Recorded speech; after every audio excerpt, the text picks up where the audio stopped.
BREWtally Speaking podcast is proudly sponsored by Rockabilia.com. For over 30 years, Rockabilia has been the go-to destination for all things band merch.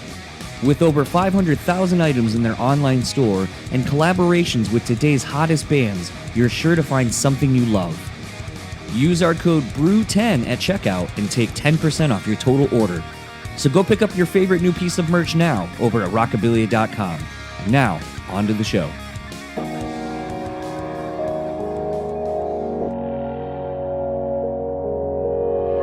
Say you have to have a lot of passion for what you're doing. This rings true because it's so hard that if you don't, any rational person would give up. It's really hard, and you have to do it over a sustained period of time. So if you don't love it, and if you're not having fun doing it, you're gonna give up.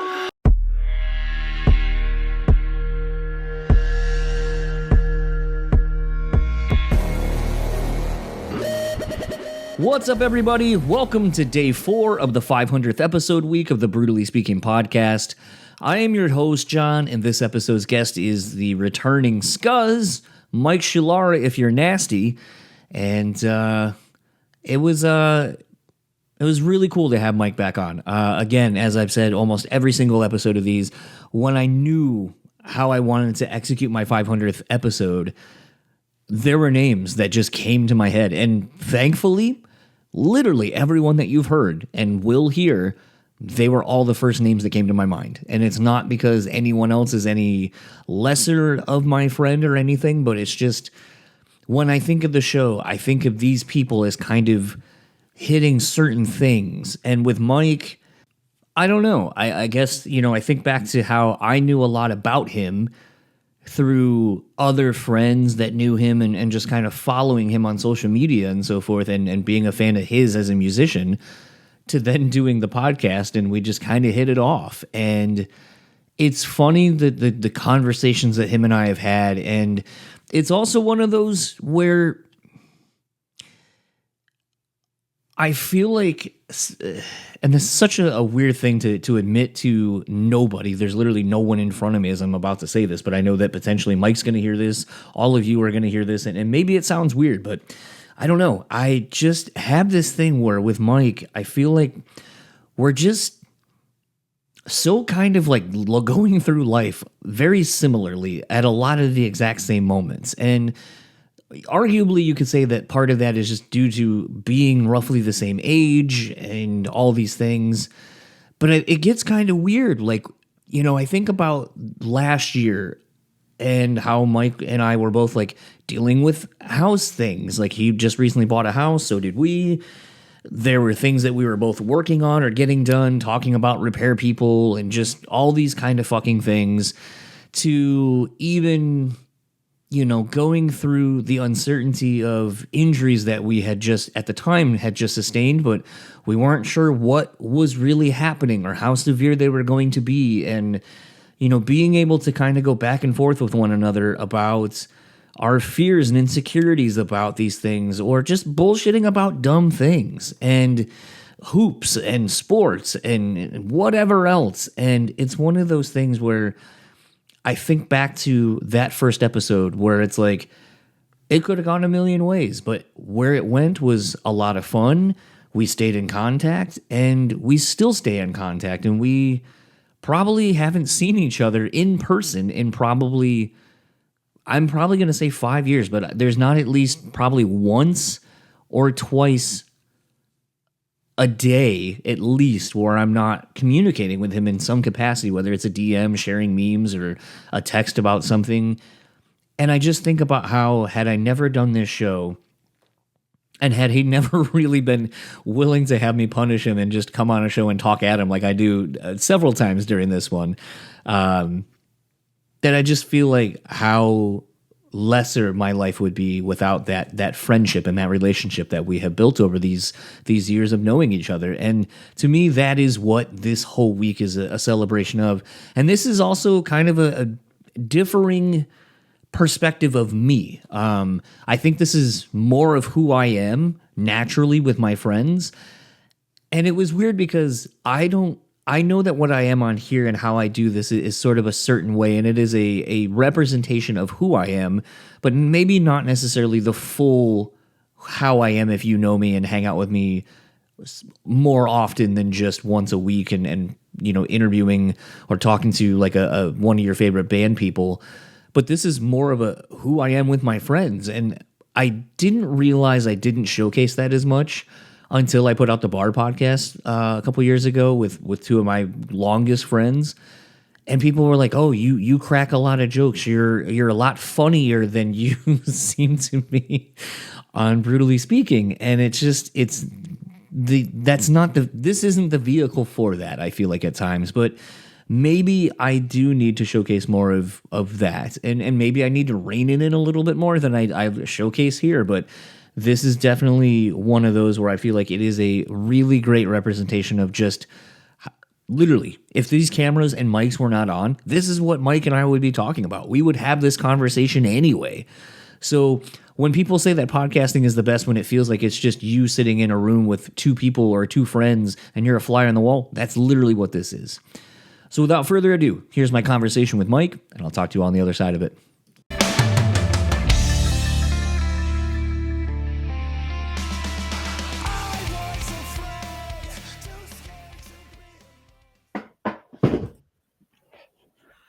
So, how was the hot water heater excursion the other day? That was interesting because I have like an infinite water heater system, which is like the little thing that works like fairly new. Evidently, it's 11 years old. I didn't even know that when I bought the house, but the guy left the boiler down there, and it's got oil in it. There's pipes everywhere that are not being used, and I want to get the basement usable. It's like a cellar / Dutch wall thing. It's not even like a real basement, but I want to get it usable because it looks like a rape dungeon down there. So, yeah. So I think there goes my monetization of this episode. I mean, I can start doing a podcast down there and come up with a niche, but I'm not necessarily sure I want to venture into that underbelly of America. You never know. But in order for me to get that done, I had to get that boiler out of there, and I had some interesting fellows come over to do that. Like, I called a place to do it. They're like, "No, we don't do that," but I got a guy, and then that guy had a guy to remove it. And then the first night they came here, it turned into them just hanging out at my house. That was the night that we were talking. I was like, that feels like such a very New York East Coast thing. Like, I know a dude who knows some dudes who can, it's not legal, but it'll get done. It'll get done. You ever see the Mortal Kombat movie? Yeah. All right. You know the guy that loses to Shang Tsung first on the beach and gets his soul. Actually, okay. So the original version. The original. Okay. Yeah, the original. Because now there's two different versions of the movie, so I was like, wait, which one are you talking about?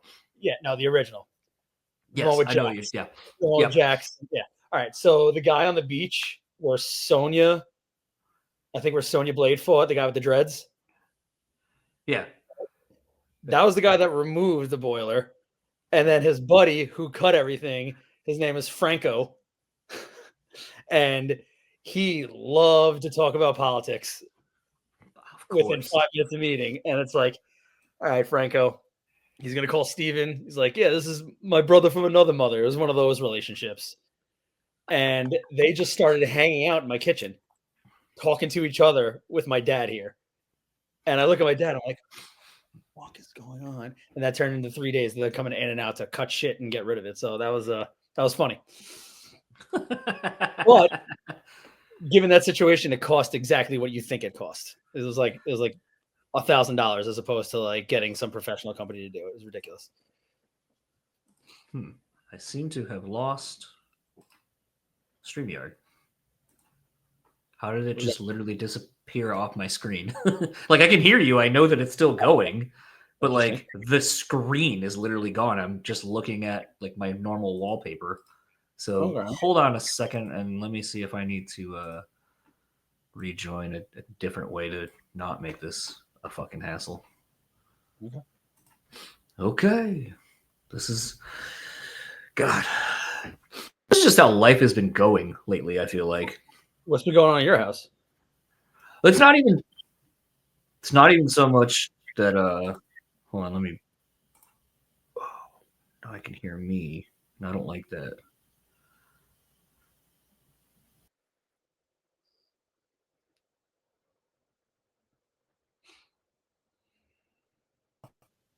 Does that I hear you.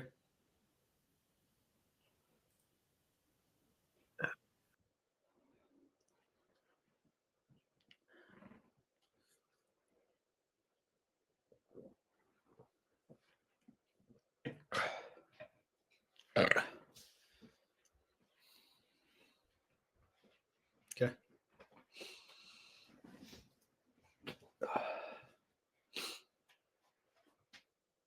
What? It's downstairs.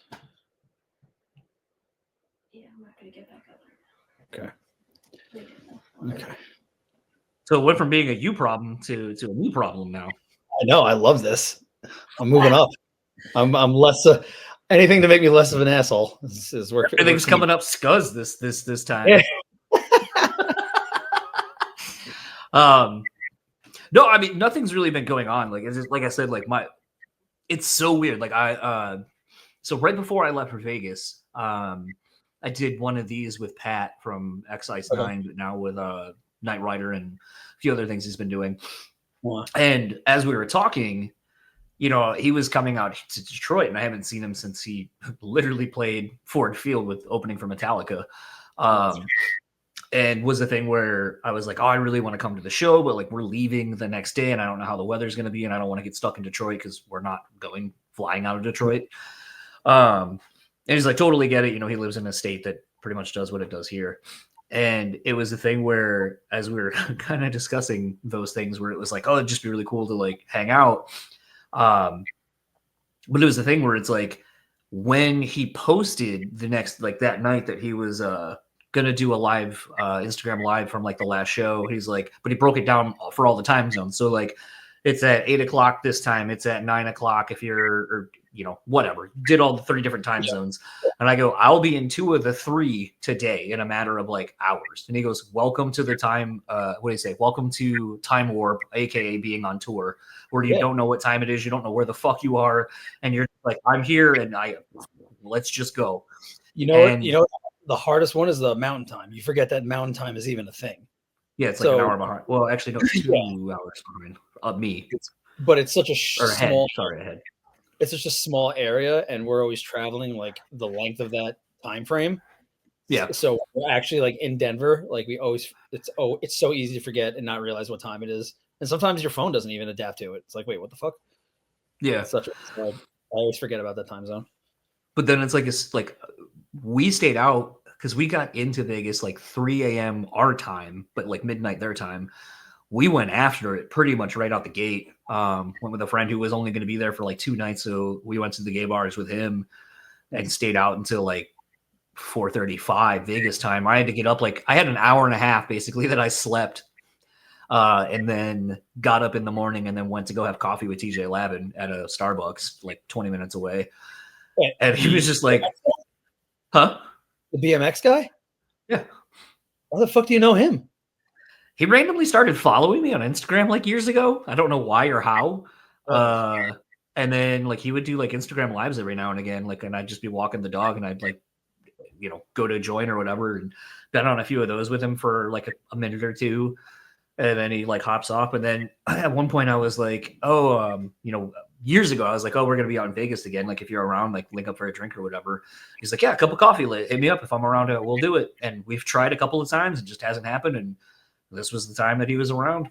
And it was, and my wife was just like, yeah, it was kind of weird. And it was like kind of funny because when we got back home, like almost a week later, we were watching the challenge and it was just like, I had coffee with that guy for like an hour and a half. Like just weird. I don't know. That is entirely my life as well. Just random shit happening where you're like, how? I didn't expect that to be, but that's cool. No. That was funny. He was like ready to leave, and I stayed like for another like 20 minutes waiting for my cab, hanging out with his friends who were pretty cool. But it was funny. He's like, "Hey, you want to take a photo before he leaves?" And I was like, "I guess." I was like, "I just figured we were gonna hang. Like, I didn't need to take a photo, but if you want to take one, sure." Hey man, I'll collect the memory. without any questions. He's just down to kick it. That's awesome. Yeah. Yeah, it was a thing where like Bridget was like, "Oh, are you going to ask him to be on the podcast?" And I was like, "I want to, but I also feel like maybe he contractually can't do stuff for whatever reason. I don't know. It's MTV, and people are weird. I mean, that's like so many years ago when I first started coming here to Grand Rapids, we had two rock radio stations. One was KLQ, the other one still exists. But the person who worked at that radio station, Susie Cole, now runs basically all of the metal and rock department of Apple. Oh wow! And I've had reached out to her a while ago, like because I've Doing been it for friends a with her while? on. Yeah, I've known of her. Like she traveled in a lot of the same circles that I started hanging out with when I first started coming out here. But And how then, long is your position at Apple? shit, probably a good.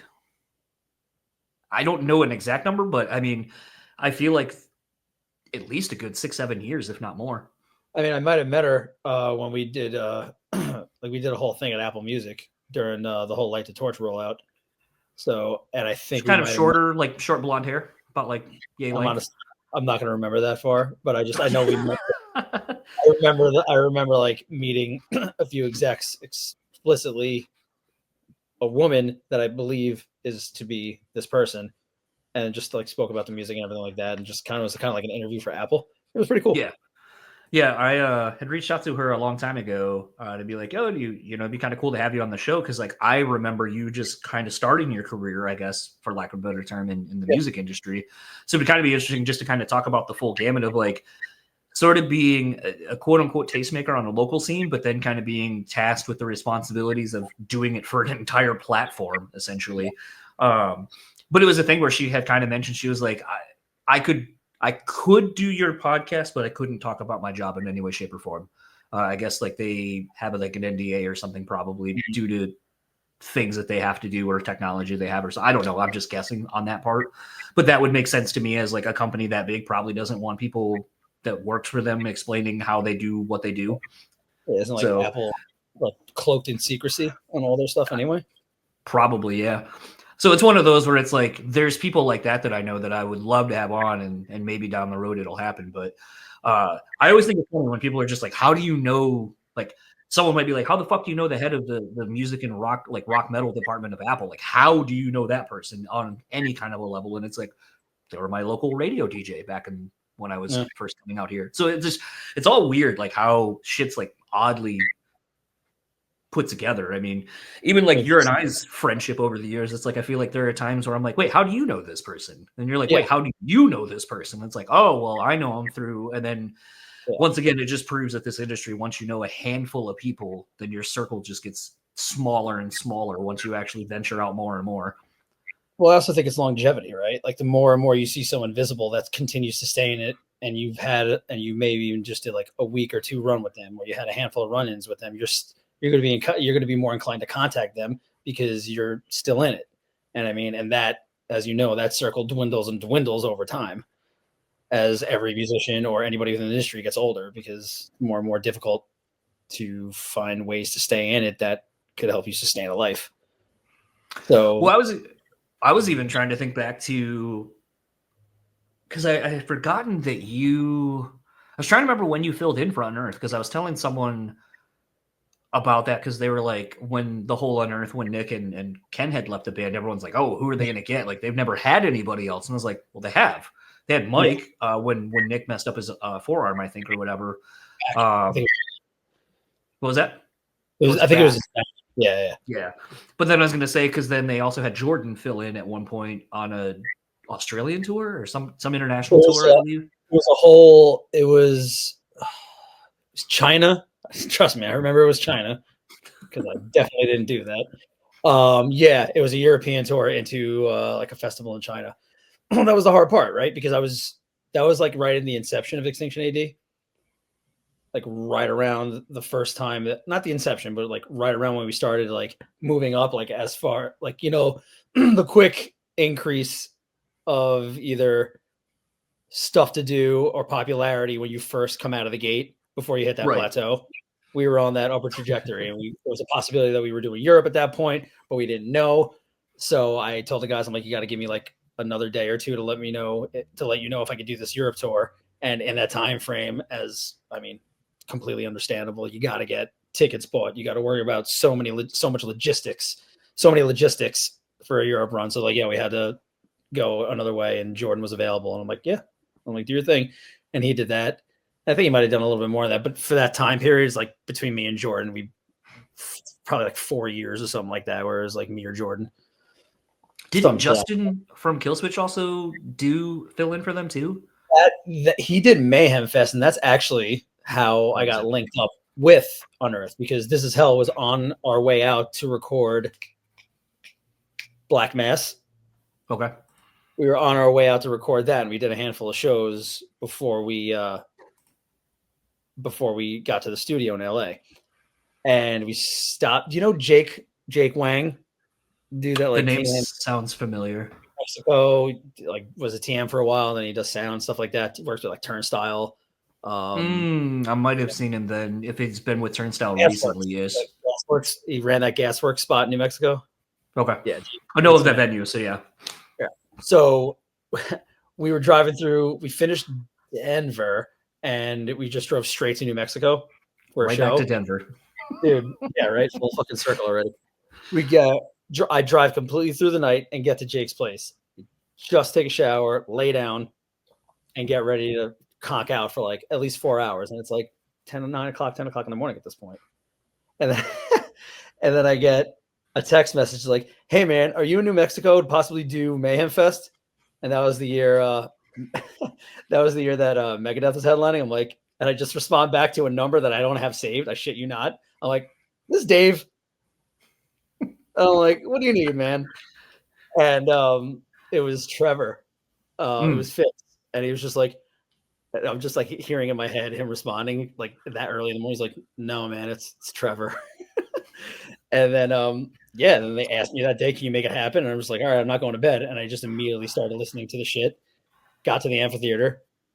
Everyone just said hellos, introductions if you didn't know each other, and fucked off. And I just sat down behind a trailer on a kit with Ken to work on the tracks that I wasn't sure of. And it was like hairy warming up with him in the back. I'm like, I did not know enough of what was about to happen because it was so last minute. I see that like, "Oh no, man, keep working. You're doing fine." Like this is before I was like tight with Ken, and I could just see it in his eyes. Like he's so either concerned / disappointed. And I'm like, fuck. Like we had correspondence before that because I was like sending him videos and like trying out and stuff like that before that. So I like was in contact with a couple of them, but I'm like, I don't know what else to do, man. Like I'm busting my ass here. And then we went on stage and it ended up being fine. There's some YouTube footage and I like every now and then watch it because it was so young, so stupid, but kind of like goes part and parcel in how I created a quote unquote career. It's just like I made my like foothold by like, "Hey, can you call Scuzz?" And it's just like, "Yeah, I'll do it." And then I got to be somewhere in 48 hours and know a set. And that's kind of like how I was able to get a reputation to do some stuff for a little while, you know? Well, I guess like that's always an interesting part of the industry that I find interesting is sort of the hired gun step into a situation where you're kind of the hero saving the day. Yeah. But I don't think I've really ever asked anyone like, how is that? Like, because like you said how I think I would treat it, where I'd be like, "Oh shit, oh shit, oh shit, oh shit." Like the irony in it from my perspective is it's like, okay, like right now, like a great example, as of when we're recording, Wade from Alexis on Fire is out with Thursday, filling in on guitar. So cool. And yeah, absolutely. And it's a thing to me where it's like, we're just so, especially in today's day and age of social media, we're just so used to seeing people like, "Hey, I'm filling in and I'm doing this thing," and they're homies and, it's not a big deal.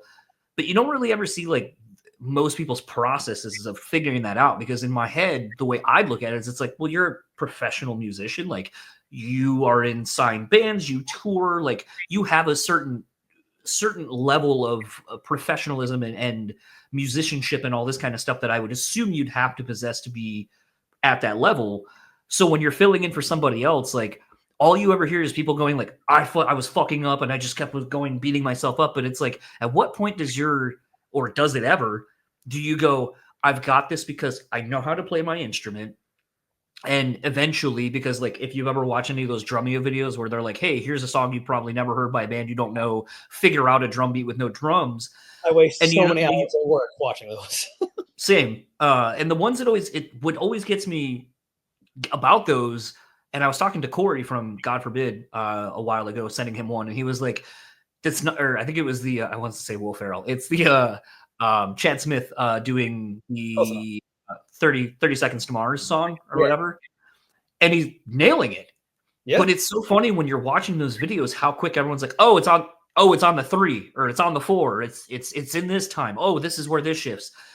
And your muscle memory kind of understanding like, well, I know that this is kind of going to be, this is where it feels going to come now. This is where this is going to probably happen, that your instincts take over. But I never hear about that from the learning process. So I guess that's the question, long-winded way of asking the question of like, how do you get ready for a situation like that? And what are you thinking internally when you're going through everything? Like, how do you get ready and prepared for it?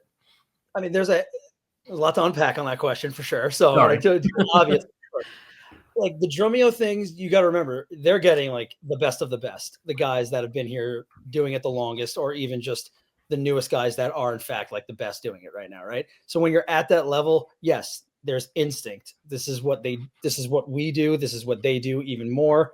And instinct does take over, and you have a feel for transitions, progressions, how long a whole phrase is going to be, and how, not a generic, but like a proper sounding fill for this beat would work. And, 9 times out of 10, a competent drummer is going to take like the commonplace of that and then just make their own twist on it, So the deviation that somebody hearing something for the first time and then listening to it may not be that far off. But again, you're also dealing with the best that have that instinct in them and practice and hone that instinct on a daily basis, right? As far as getting ready for a situation of like hired gun, there's 2 ways of thinking about it. One is, you said you were going to do it, you have to deliver. Otherwise, you are going to screw your reputation and not be able to work, right? So that's what I keep in mind whenever I put myself in that position. Because you got to remember, you are putting yourself in that position. You said yes to something, whether you have 2.5 weeks, a month, or 48 hours. So if you said yes, you're implying that you're professional enough to make it happen. Right. These people that asked you are trusting you enough to know what you're capable of and deliver. Keep that in the back of your mind and stay behind the rig until you have shit at a, maybe not at a perfect, but at a comparable, more than passable way, so the band is going to be happy and accepting. If you're on a really tight deadline, are you going to hit every accent? Are you going to hit every fill properly? I can speak for myself. More than likely not, but I'm going to make the song sound the way it's supposed to sound, and over time, get it right. If I have a month or 2 to prepare, not too much of an excuse. But then you hear stories of like, Grayson the Krutman getting called for Sepultura's final world run, and he had 2 weeks to do a career spanning set. Now, I don't know how he feels about how he did or how the band feels, but if I was the band and he jacked up a fill, I'm going to give him a pass on that. You know what I'm saying?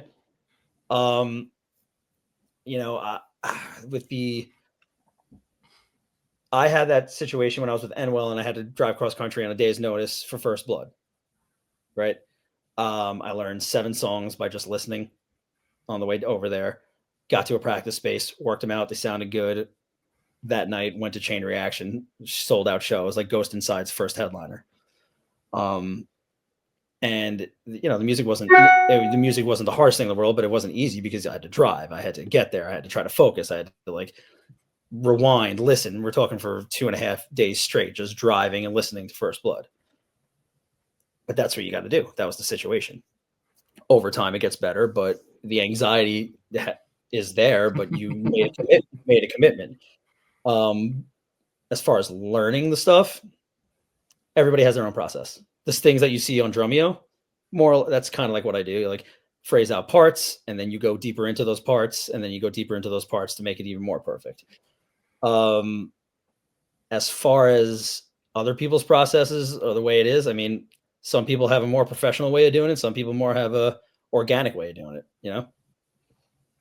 I But just always find it's the process interesting, and I think mainly too for me trying to relearn on my own drums. Like I feel like drums are kind of one of those things, and maybe it's just because I grew up with my dad playing, so like I had something literally tangibly in front of me where I could watch him playing along to like Guns N' Roses or whatever. And I'm like, oh, this part's a hi-hat. This is an open hi-hat. This is the tom. This is the floor tom. These are your rototoms. This is the cymbal. This is the crash. This is the china.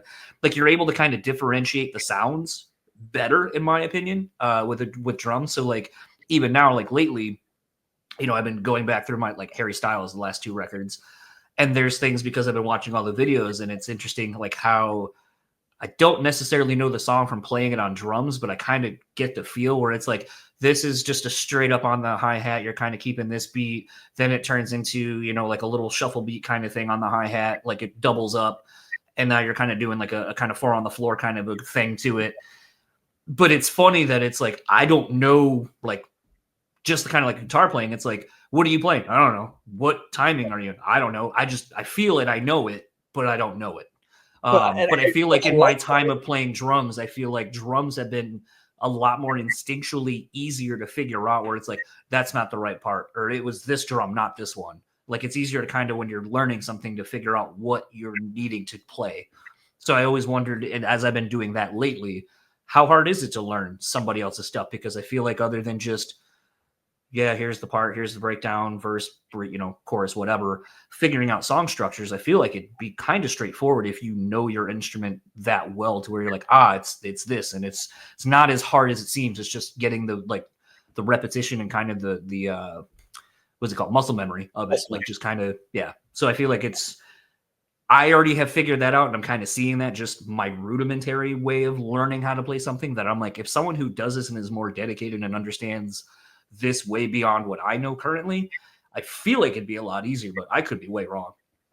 I mean, I look at it just as like, an athlete approaching a sport. The more you drill something, the better you're going to be, the more comfortable you are. Extinction AD does stuff. This Is Hell does stuff. Extinction AD kind of tries to aim to practice once a week. This Is Hell doesn't have that ability to. But if, for the shows, yeah, but the shows that shows that no, it's not. You're right. But the shows that we did with like with 18 Visions, like I met up with Rick like an extra 3-4 times now that he's back living on Long Island, because it's a little less intricate than Extinction AD, but I need to do it more and more, and also do it with somebody. Like I could play along to the record, but those records are not they're charted out and they're on a grid, but they're a little more loose than an Extinction AD record. So I want to play and get the muscle memory in an organic way with the members to prepare.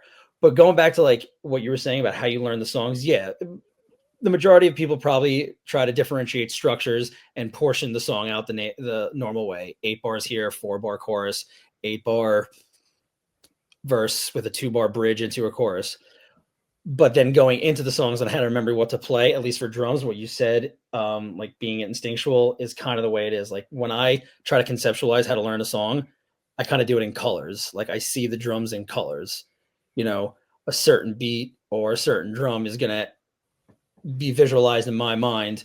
Okay, that's the driving beat, and that's just like dark black and blue, and that's like kind of what I hit there. And then when it's a little more cymbal heavy and washy, like that's when I kind of like envision everything up here, and that's going to trigger my muscles, my body to move up here and maybe be a little more articulate when I'm playing, as opposed to the verse when I'm driving, where I'm just going like that. There's just the way I conceptualize how to learn a song, or how even to write a song, is whatever like colors I'm seeing in my mind. And then I try to translate that into whatever the hell my arms are going to do and play and hit. And then after that step, you fine tune what you're doing, and then talk about the toms, the sequence of the toms. If you're going to do any type of accents on the hi-hat while you're doing the verse beat, like that's when you can get into the weeds of things. But you got to start macro and then get micro as you're writing. At least that's the way I do it. Totally weird follow-up question that those watching will literally have seen my face like thinking about it. Did you did you play drums when you were like still a kid and like in high school and all that stuff, or no? So I started playing drums in percussion in 3rd grade in whatever elementary school band. Okay. Didn't get behind a drum set till about 5th grade when my cross the street neighbor was moving, and I always knew he played drums. And I'm like, yeah, I asked my mom, I'm like, yo, can you ask Bridie? The wife's name is Bridie. Can you ask Bridie if they're gonna sell the drums? Beautiful Ludwig Red Sparkle 60s kit. And I got that, and I started fucking around on my own. And then I had the chance to try out for jazz band in, I believe I was in 7th grade because you couldn't do it Okay. in 6th grade. And I got it. And that's actually, in fact, where I met Audley from Incendiary. He was the first guitarist I ever played with. He was playing Hmm. bass at the time. That was fucking so long ago. We screwed around with Rage Against the Machine before practice one day. We're like, okay, we could be friends. And that's how that happened. And then, yeah, so I started playing like 5th or 6th grade. And then actually going back to how you do a hired gun gig, my first show with a band was with the teacher band when I was in 7th grade. Chorus teacher, history teacher, is the drummer, economics teacher, guitar player, and chorus teacher is a guitar player, singer. Doing rock and roll for an assembly, doing rock and roll from Led Zeppelin. Gatto, history teacher, having a kid. Couldn't make it. Thursday night or Thursday afternoon, chorus is like, hey man, can you learn rock and roll and play with us tomorrow? And I said yes, like the fat idiot that I was in 6th grade. And I played rock and roll from Led Zeppelin upstairs in my bedroom the whole night, to the point where all like the cool like little knickknacks that my mom had in the living room, which is above my room, all of them fell off the fucking wall and smashed. But I said yes. So I had to deliver. And the next night I fucking played rock and roll from Led Zeppelin with 2 teachers and butchered the end solo in the best way possible. And it was hilarious. And that kind of like shaped how I approach going about gigs. Like I said, yes. What the hell am I going to do? Show up and not know what the fuck I'm doing? That's not going to be good for anybody. Well, the reason I asked is because I know you wrestled, and I was thinking about when I wrestled in high school, that there's, for me, and I'm going to put the caveat out there, like I understand me being like a 112 to like a 120. Like Okay. I'm either dealing with kids that are smaller than me, like shorter and smaller, or I'm dealing with kids that are like 6'2", just gangly as fuck, and like hard to do anything with them because they got the reach and can just grab everything. But the point of it, all of that, was throughout wrestling, you kind of learned very quickly like how to maneuver and position your body and your limbs in different ways to try to escape or to try to grab something or whatever. That I wondered if, like you were talking about how you see things in colors when you play, like symbols are one thing, you know, these things are another color, whatever, that I wondered if you had figured that out from wrestling and kind of separating your limbs that way, or if that was something, now that I know the story of how long you've been playing drums before wrestling potentially, that I wondered if that carried over into your wrestling at all.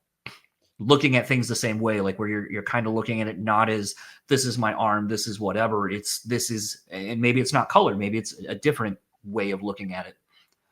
I think the connection that I would make in regards to what I think what you're trying to say would be just body control. Yeah. Like, you know, knowing what you're capable of because you've pushed yourself so hard. So with wrestling, like I love this because all the guys would be like, "Oh God, here we go talking about this shit again." Uh, but everything that I would put my body through in that sport, in that discipline, definitely shaped how I approach playing. Because the music that I play, you know, there's a lot of fatigue. You know, I can't, I wouldn't be able to speak to, did this translate into how I look at the instrument itself or how I would write for it. I would translate how I perform at it. I would use the translation from what I did in wrestling to this in terms of performing and how my body would react. So going through wrestling, doing all that type of stuff. So, you know, Posture, because posture is so important, how to just be able to breathe while you're exerting so much energy, which is basically the name of the game for drumming and heavy music, in my opinion. At least the way I play too. So knowing when to pull back, knowing when to control your breathing, knowing where to maybe place certain things around the kit because you're going to use them more than others and you want them in a spot that's not going to fatigue your body. Like, I can't tell you how many times I've changed where I have my China and my main crash on the right side of my kit because it's so much easier when you're flying around a kit, your kit doing a beat, whatever, and you want to accent and just go to the China by having it low down here. But then I have the main crash that I'm beating on things during driving hard parts all the way over here, and my shoulder is just ready to give up. So put the crash down here and the China up here. Like, do something like that. Hi-hat placement. I move that shit all the time, and that's like so essential. But trying to figure out a way to find it so you could actually fly around the kit without getting it tangled in the hi-hat or hitting a stick. Like, I would say being able to understand the way your body moves in its most comfortable form and then getting behind the kit in that comfortable form and figuring out how to play, staying in that comfortable form in order to avoid any type of fatigue and, honestly, at this point, injury, which I'm sure we'll get to at some point. Well, I think that's been kind of the other interesting thing for me is like being into like again, kind of going to Patrick.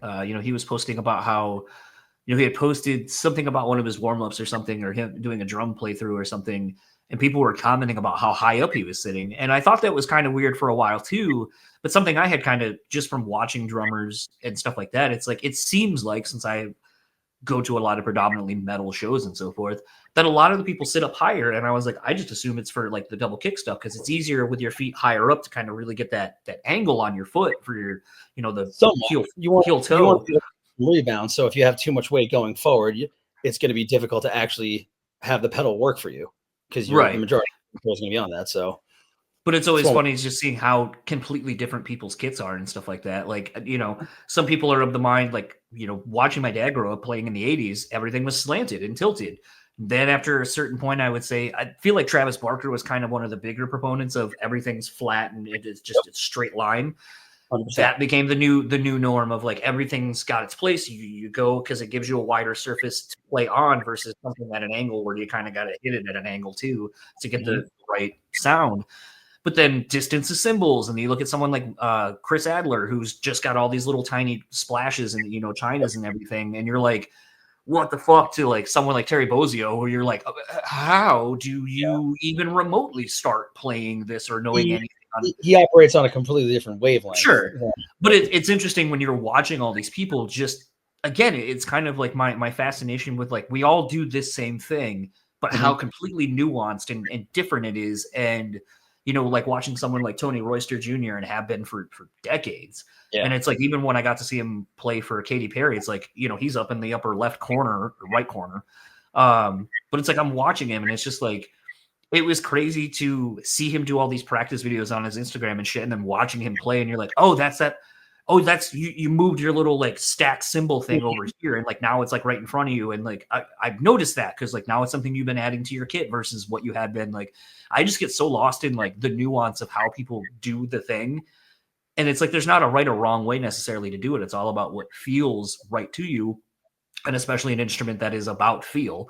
But it's just always interesting to see how people navigate this instrument and like how they know how to do different things, or like, and my thing was more, like I said, thinking about like your wrestling background, and I wrestled and played sports, but wrestling is one where you really kind of have to know your body, what it can do, how it moves, maybe even some things that your body's probably not supposed to do, but you can push it to do that and it's not going to hurt you.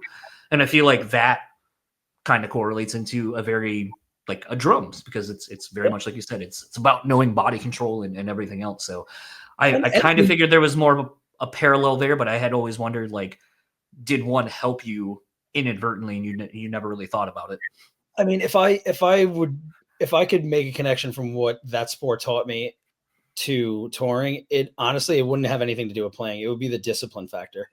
You know what I mean? Like, you I mean, you know more than most. You have to work absurdly hard to get anywhere in being a band in the music. I don't want to say in the music industry, but in the music industry, you have to work insanely hard. You have to have a singular focus.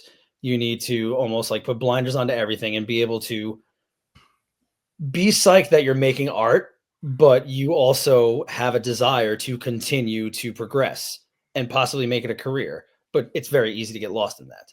The discipline that that sport gave me was to be able to understand that there is a goal, there is an overlying reason why you're dealing with the bullshit you're dealing with. And that could range from playing to an empty show to a third transmission blowing in one tour on the same like on the same stretch of road that you did 3 months ago.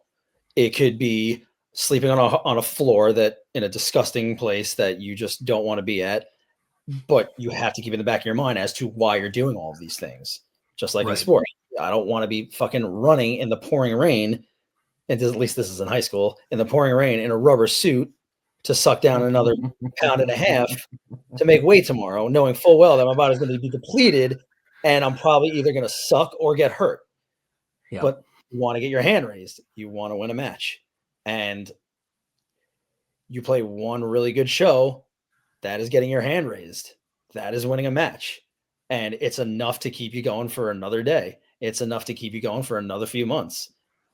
If you really, really want something to happen and you obsess over it in a healthy way, you got to keep the goal in the back of your mind. Otherwise you will get lost. So that's what wrestling did for me as far as the sport. Going back to what you were saying on like, there's no wrong way of doing anything because everybody does what's comfortable for them. Like, I think we were talking about this. I'm reading, what the hell is his name? Jesus Christ. Rick Rubin's book right now. Yes. And it's that this majority what the hell the book's about. It's just like, there's no wrong way. Art is like, the art is finding you. Yeah, there you go. There you go. I got mine right here. Learning all about different time signatures and all this other shit. I'm almost done with it, but I've gotten the gist. That sounds like a very, very American way of saying that you're almost done with it. I've got the gist of this book. No, seriously, I am almost done with it. Like, yeah, I'm not, because I'll at least say like this book about Dilla, which anyone who's listening who does not know, Jay Dilla is fucking a phenomenal producer. I would say he's not just a producer; he's a like an encyclopedia of music and knows like where things are and how to loop them into other things and make just incredible shit. But he also, and the reason it's called Dilla Time is because he learned how to change how people looked at time signatures. And they break it in this book, and I'm not very far into it. I'm not saying I'm where, I'm at the very top of the book. I'm LeBron James basically right now. I just started. Don't ask me too much. Okay, it's fine. No judgment. But what's interesting about it is like straight out the gate of this book, it talks about how Dilla grew up in Detroit and how Detroit started with two different engineers engineering the layout of the city. And one way kind of is very European and follows the river and all that kind of stuff. And then another dude just came and kind of gridlocked everything. And right where, and if you've been there for you and anyone listening, right where like the Fillmore and like all the entertainment area is downtown on Woodward, that's where basically everything, those two styles converge. So that's where you have some of the roads that go this way and then something that goes this way and just a fucking clusterfuck of roads.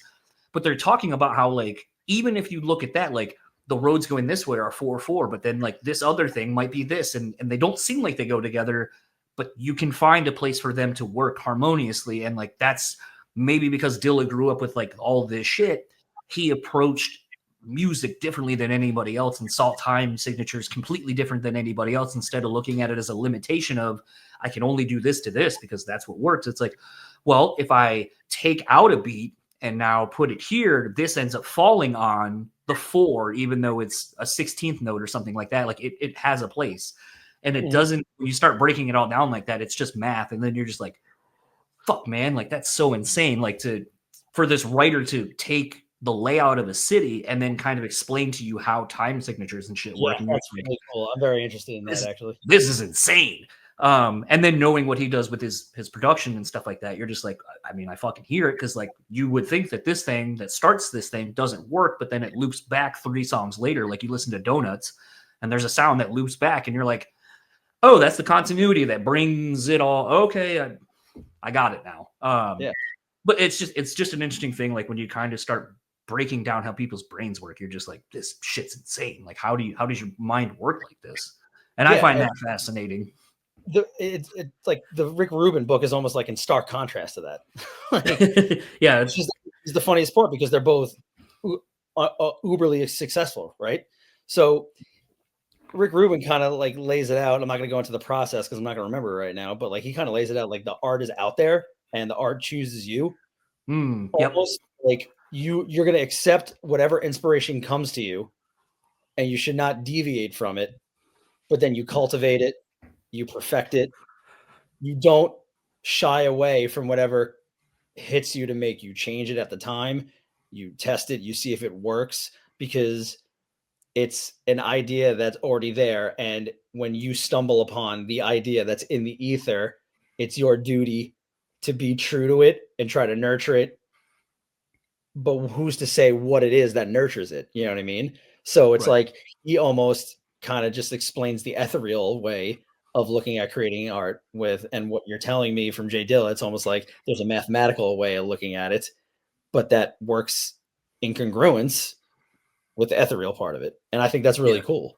It's almost like the way you were describing the way Jay Dilla does stuff. It's almost like reminded me of like kind of like probably how Meshuggah comes into the game with how extremely mathematical everything is, but it puts you on a wave. And then when it comes back to the beginning of whatever that 32 gridded part out is, you forget that it's even gridded out and that it is mathematically coherent because it just takes you on this fucking absurd journey for 32 bars. And then it's right back to the beginning. It's like, oh shit.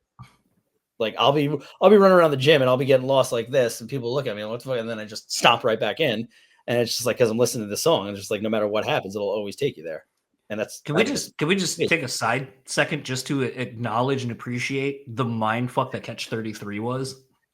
Yeah. Yeah. Like I remember getting it on when I had my iPod classic and I was listening to it. And my favorite thing to do would be to fuck with people and be like, oh, put it on this album, but play track 2. And then I'd be like, oh, I'm sorry, track 5. But because it just keeps looping back to one riff. Someone would be like, wait. And I just love fucking people just to see if they caught that it was the same riff no matter what track they were putting it on. And there were a few people did, and they were just like, what's going on? What's wrong with the CD? I was like, so this is actually one song that's like 33 minutes long, but they somehow figured out how to cut the tracks listing. So when you skip, it just repeats back to where it starts again for the next overture or whatever I think it technically would be called. But it's fucking just insane. And I remember like listening to it as a full piece one day, and I was like, who the fuck thinks of this? Like, who's like, guys, I got an idea. 33-minute long song. Every track is going to loop back to the same part of the song, same riff, same everything. But it's not the same part. It's actually, minutes ahead. And you're just like, who the fuck thinks of that? It's so funny that you mentioned that because I was having this conversation with Ian a while ago because they advertised that they threw into their summer set list the summer that we were in Europe and we did a handful of festivals that they did. They said they were throwing in a handful of songs that they haven't played in years from Catch 33. Oh, is this on the last? Yeah, okay. And I was like psyched on it because I'm like, there's like 2 or 3 things that 2 or 3 tracks on that record that every time I hear it, I'm like, oh my God, I forgot about this. And then we were talking about it earlier in the year. I'm like, I think Catch 33 might be my favorite fucking record because the main riff of the song that just gets slightly deviated from the whole time is just so gnarly. And that's exactly what I was talking about. This happened like 4 or 5 days ago. I was listening to that in the gym and I was just, and then when it comes back in, I'm just sitting inside before my set and I'm just like, okay, time to go because it just keeps on bringing you there and then it brings you back. And then it keeps on bringing you there somewhere in a different way and then brings you back. And I genuinely think that it might be my favorite record from them. Probably for that reason. Because it's the money riff for 33 minutes with a slight deviation from it that keeps you interested, but then goes back to the money riff. But I mean, like, and maybe this is me, like, just getting lost in the sauce, like when I go see bands like that. But it's like, I remember when I went to Sonic Temple the first year it changed from Rock on the Range to Sonic Temple years ago, and they were playing, and it was kind of weird to see them like not quite at dusk, but like still light outside, and you're just like, and you could see the lights and shit going, but you're like, this band's not really fun to watch because like they just kind of have to sit there and play. I totally disagree with you on that But one. I mean, no, I would say from a casual fan, it's probably boring because they stand there and play. From a musician standpoint, you're just like, this shit's insane, like how locked in. And I remember seeing that show, and I think it was actually when they were playing Bleed. And I already knew that that's just a riff where they're just literally slowly bending like a half bend on one string, like that's the riff. But I remember watching Tomas, and I was like, oh, because like everyone's always like, how do you keep the count? Like I can never keep the count. Like the songs are always just weird. It's like you said, a math problem. And it was one of the first times I was like, and I could be way wrong, but like this is how it made sense to me. I was like, the part I think everyone was looking for, where normally it's like the snare is kind of the thing. I think most people like, oh, here's where my beat is. The hi-hat is what is the snare for them. And I was like, if you just follow the hi-hat, you're golden. You'll be able to follow that beat all like, there it is. There it is. Here it is. And it's funny when I said that to someone, they're just like, what? And I was like, you know how like most people, like your one's probably like on the snare. Like, and I was like, theirs is the hi-hat. Like once you kind of figure out like what it is that sets everything else up, you're like, oh, there it all is. And I was like, I don't know. Like it just made much more sense to me. But then there was something when I was watching him on this last run, I think it would have been around your European tour that you saw him on the European run. I was more impressed with like the vibe they put out for that record or that touring cycle where it's like the light show and like the moving, it looked like the things were moving. They did have different scrims and stuff in the background that would change. But it's like even the way they use the colors and the scrims looked like it had movement because of like how dark and the textures of everything. A lot on their banners are just so ridiculous. Like, and it was like a thing where I was like, even that is insane to me to like the nuance of like, we want there to be movement on our scrims, even though there is no movement happening. That it's like, I feel like that's just such a representation of like what they do. It's like, there's movement, but it's not obvious movement the way you think it is. It's something you got to kind of figure out, I guess, for yourself. I don't know. Like there's something kind of oddly spiritual when I listen to Meshuggah where I'm like, it's just something that just ascends me somewhere else and makes my mind work in a completely different way that other than being on hallucinogenics. Like that's the only way that my mind works like that. Oh man, it's the best. That's the best way to listen to him. First of all, second, haven't done that yet. I should. It's the band, like you can never get tired of it because you're always going to hear something different every time you listen to it. And no matter what record you listen to, the thing that's cool about them that like, that you're cognizant of the kind of the vibe that they put out and how they approach, making what could be regularish music sound so irregular because of like the time signatures are in essence simplistic 4/4, but they're doing different permutations of and stuff like that. Yeah, you're right. Like he keeps whatever his right hand's doing as steady as possible, as opposed to everyone always saying find the 2, find the 4, the 2 snare hits, something like that. Because in other songs, like in Bleed, his hand's staying the same, and then when he's doing the crazy Huerta beat, where it's just like the feet are going a completely different way. Eventually, when it goes to like the bridge part, the snare is getting moved everywhere else too. Like everything gets changed, but the right hand stays the same. So that completely throws you off too, because you can't. A lot of people say, "Oh man, it's 4/4. His feet go crazy." I'm like, yes, but at times the snare hand goes crazy too. The one thing that stays constant is the right hand for the most part. And that's kind of what you got to try and listen to get started to try and figure out what the hell Hawks.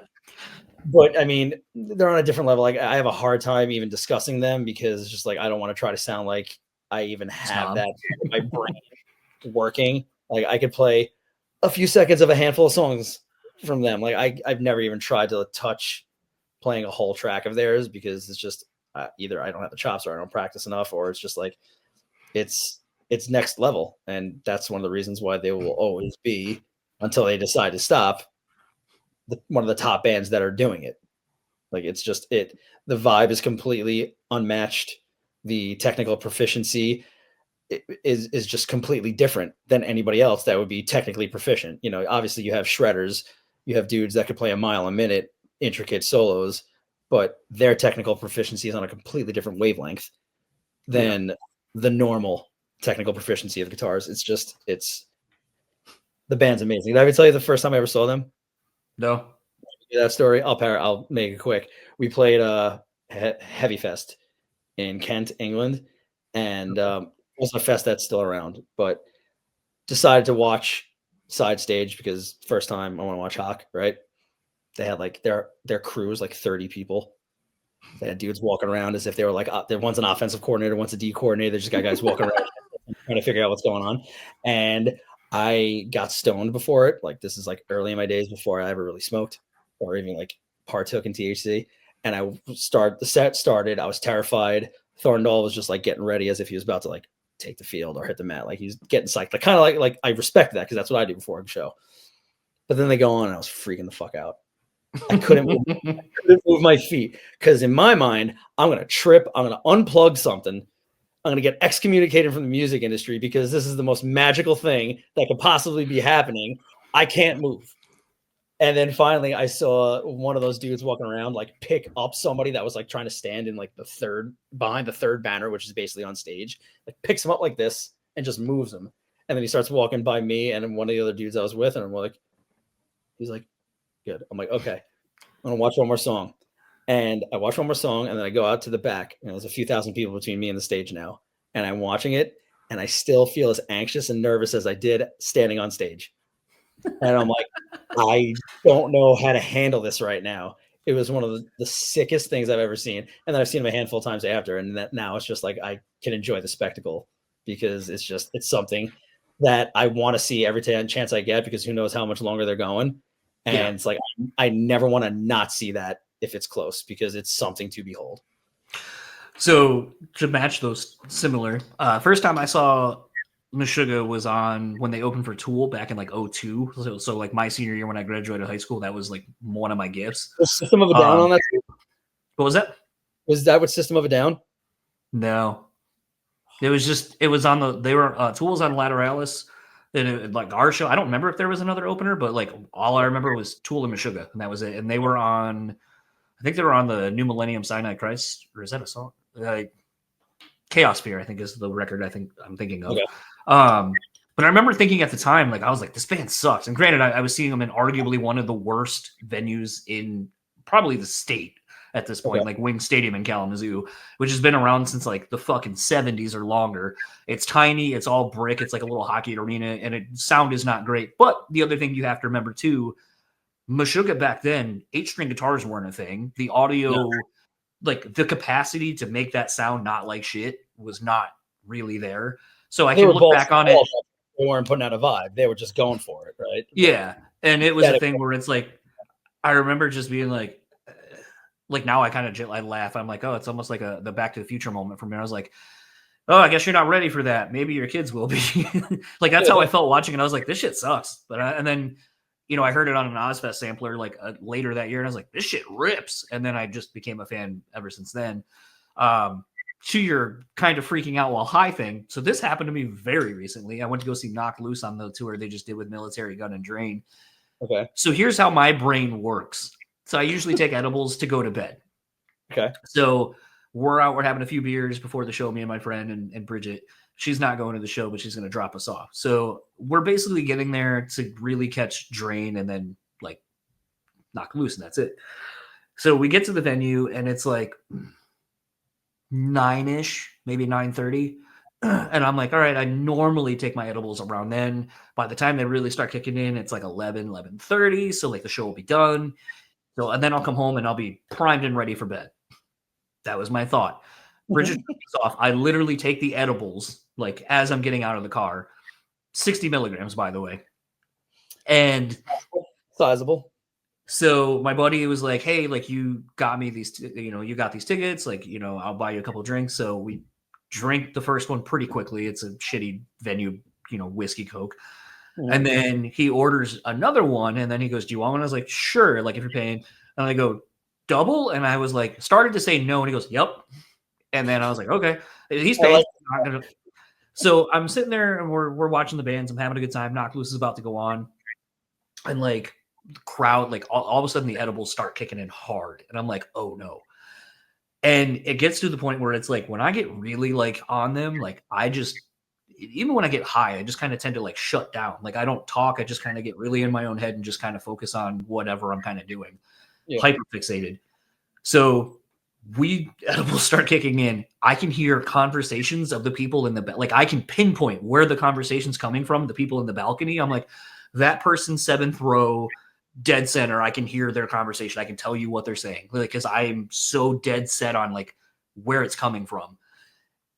And then I just start thinking to myself, this is going to get real awful for me very quickly. Cause like, if I can pick out something that far away, how much worse is it going to be when I start hearing people singing off time, out of key, everything all around me, and I'm just kind of looking for it. And I was like, I got to go. So I called an Uber, and then like I told my buddies, like, I got to fucking go. Yeah, I left. I couldn't. I knew I was not going to be in any shape to sit around. Man.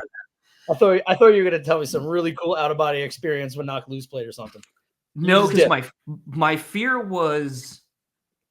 for that, because the other part too was like I was starting to kind of lose my legs. Oh yeah. Like I was just kind of like so stuck in one spot that then when I would go to move, like my legs like weren't really going with me.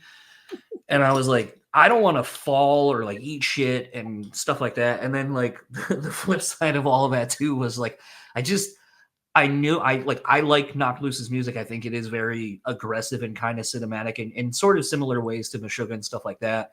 Mm-hmm. But I also didn't know if I could handle that, like in the middle of like a real fucking high, like where it's like, this is intense. I don't think I can handle this. So I just very much like when I get really drunk, I'm like, it's time to go. I need to remove myself from the situation.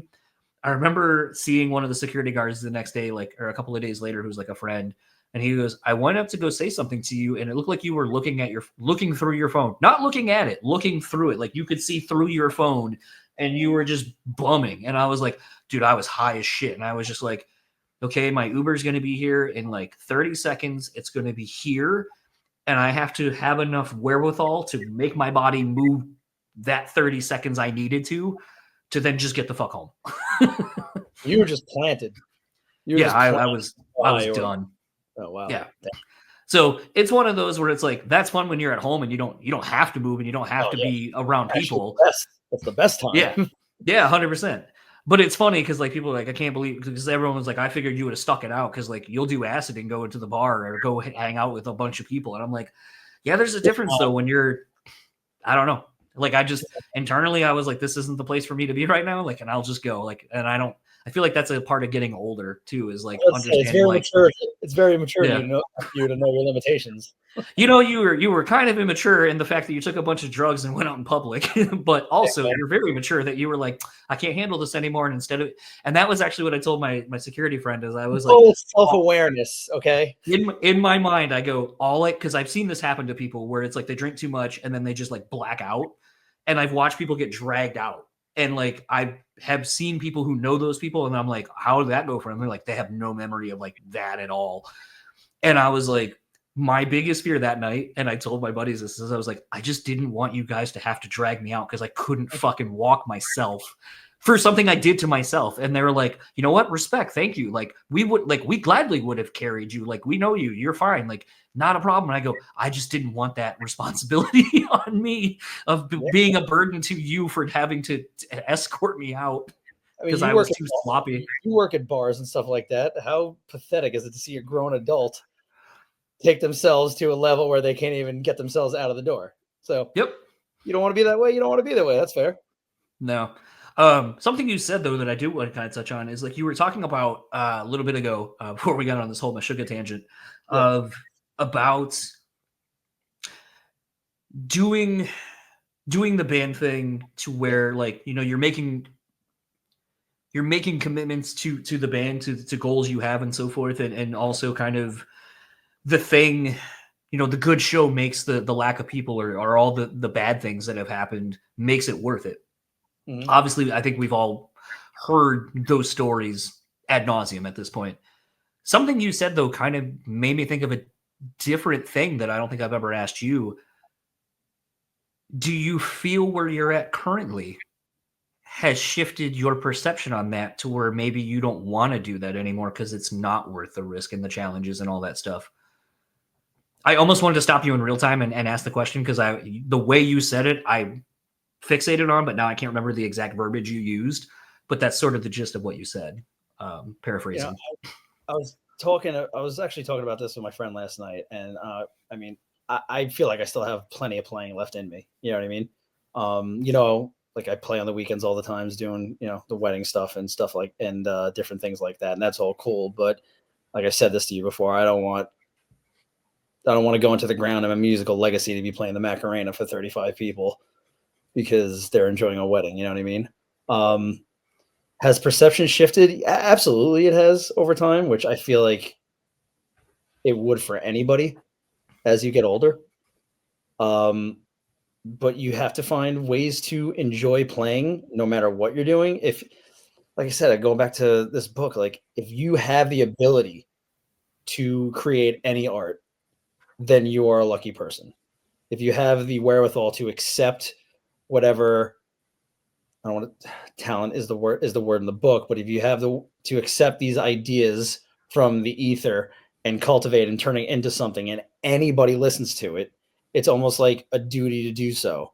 And if you're doing that and you stay true to that, then you're always going to be an artist and you're always going to want to do it. However, if you want to make it a career, the materialistic part will always set in. And if you work yourself to a place where you feel like you're at the level of your perceived success, you want to build upon that. You want to always stay there. But in this industry, it's almost impossible. So you almost have to shift your perception on what you think success is. You almost have to shift your perception on what will be fulfilling for you. So, like, as of right now, I get my fill of performing. And I don't think I'll ever lose that because it's just something that I've always done, whether it be fucking dancing the In Living Color theme in my living room with my parents when I was a child, or playing on a huge stage in front of a buttload of people. I like to perform. I'd be lying if I didn't tell you I didn't miss every fucking second about driving through the desert and getting to a show and playing. I'd be lying if I didn't say I miss seeing different shit every single day. However, I would like a home that isn't my parents'. You know what I mean? I want to be financially stable and not worried about getting odd jobs or making minimum wage that isn't going to allow me to really have any type of life. So I don't even know if that necessarily answers your question, but like that's how Well, I it feel does. about the It does. situation that you're saying that you're asking about. Well, it does, and the reason I ask this is like I feel like I on this show and over the years, and I don't know if even in our personal conversations I've talked about this between you and me, but I always talk about like pivot points where it's like you can keep doing something, but maybe like so how I always described it for me in my life is, I wanted to be in a band, and then I did the band thing, and then I was like, God, it's just so hard to like get the right people that all agree with things, do things very similarly, have a hive mind or a focused mind to do something. Mhm. And, and I always kind of came from the thing of like my dad or anybody, or even like when I was in band in like school, that it's like you practice, you practice, you practice, you're a part of a whole, like there's again kind of a thing that you're trying to do.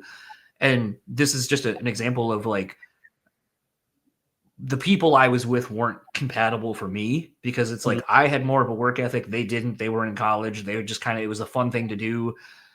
At the time, I was working for the city, like the city we were living in. So it's like when they would be like, oh, we took this like random Tuesday gig in town. It's like, why? Like, yeah, we're playing, but Yeah. like to who and why are we doing it? And like, you don't give a fuck because like you don't have class until 1 o'clock tomorrow. I have to be up at 5 o'clock to go to work.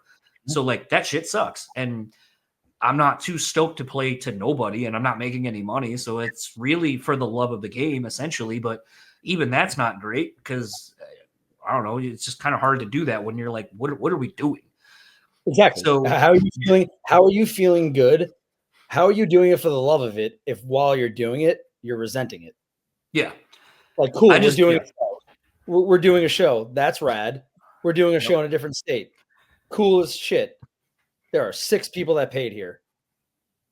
Yes, I'm going to go nuts and give everything I can for those 6 people.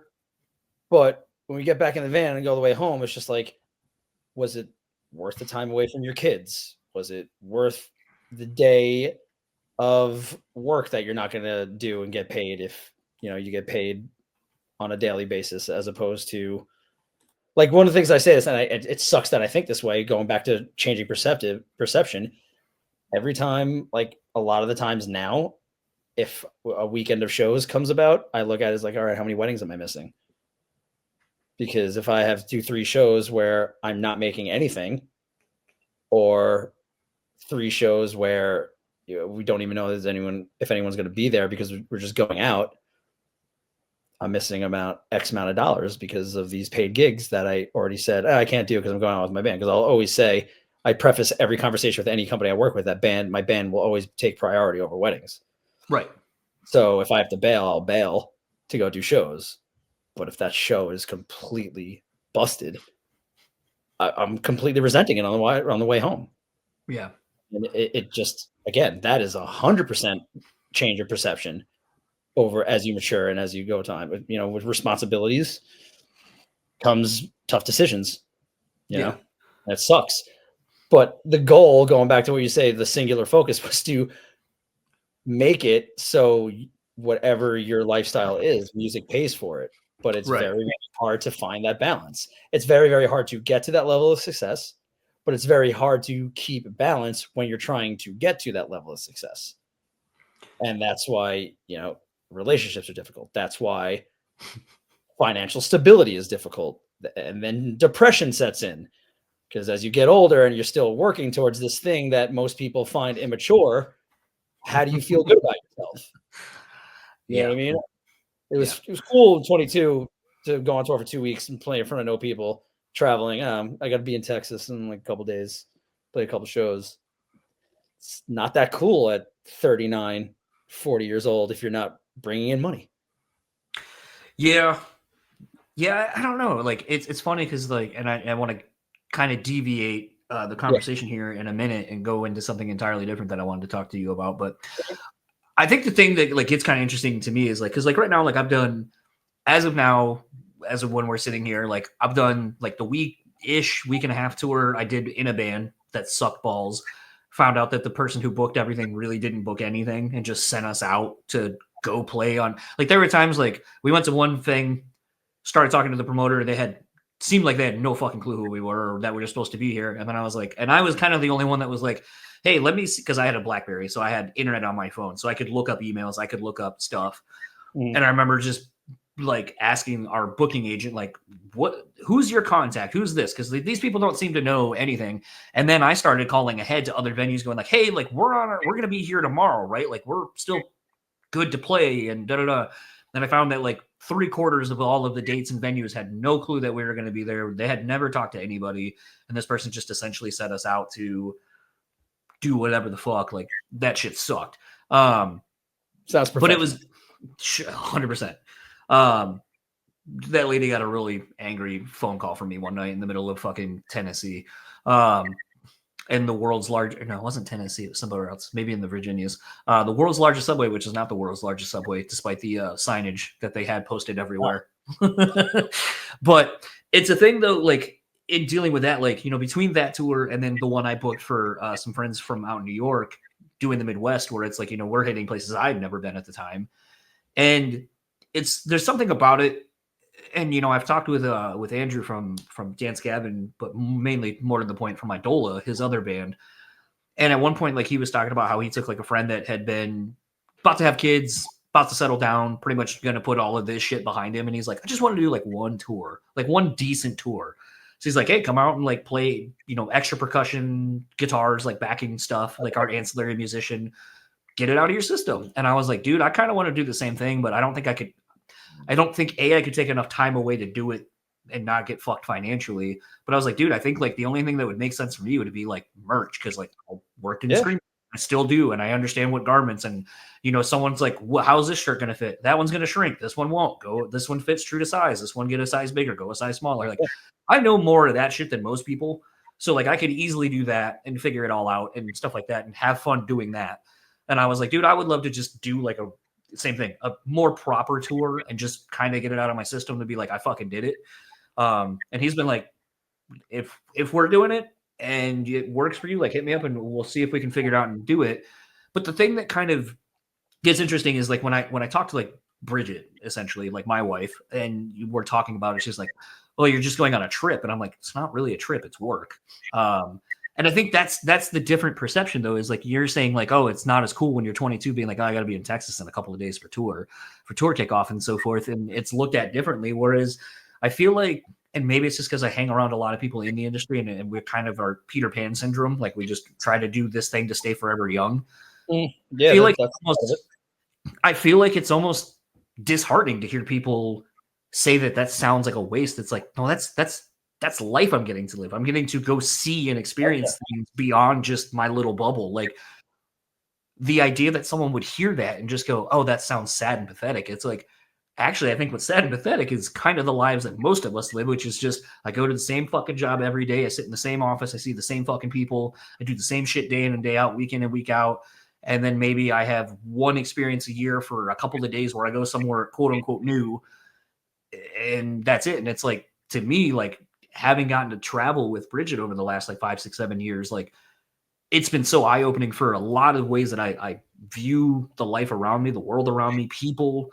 And to me, it's like that's the part that gets me excited about wanting to go tour, is just seeing the world around me and seeing things that, like, you know, I know as soon as I say this, like that fucking world's largest subway, I'll never fucking forget it because it was not. And it was just a shitty fucking subway in the middle of nowhere.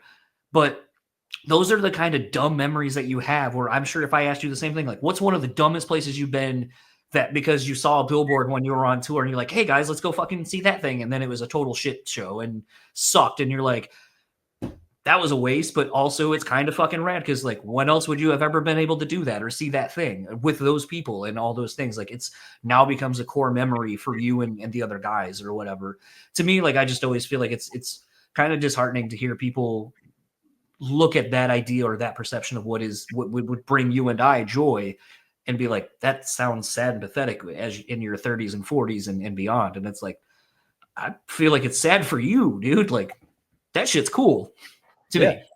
No, I mean the common expression that I think most people in the industry could say gets thrown to them is just like, "You still doing the music thing?" It's like, yeah, I'm still doing the music thing, man. I just put out a record.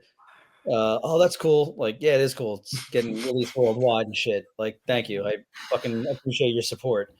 So yeah, like when you have like, I always say civilians when they come at you with that type of bullshit.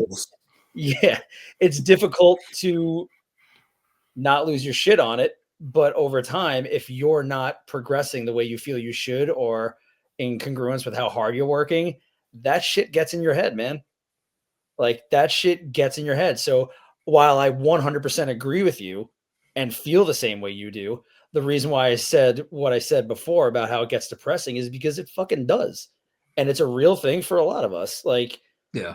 if we're not at a point where like we're 100% comfortable that this is all we need to do, or at least that was, at some point my goal.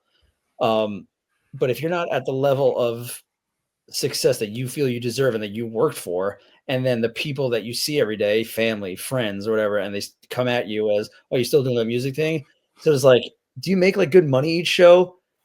It's like, what are you gonna do? You're gonna oblige them. You're gonna say, "Yeah, you do what you got to do. It's cool. You're not gonna lose your shit unless you want to."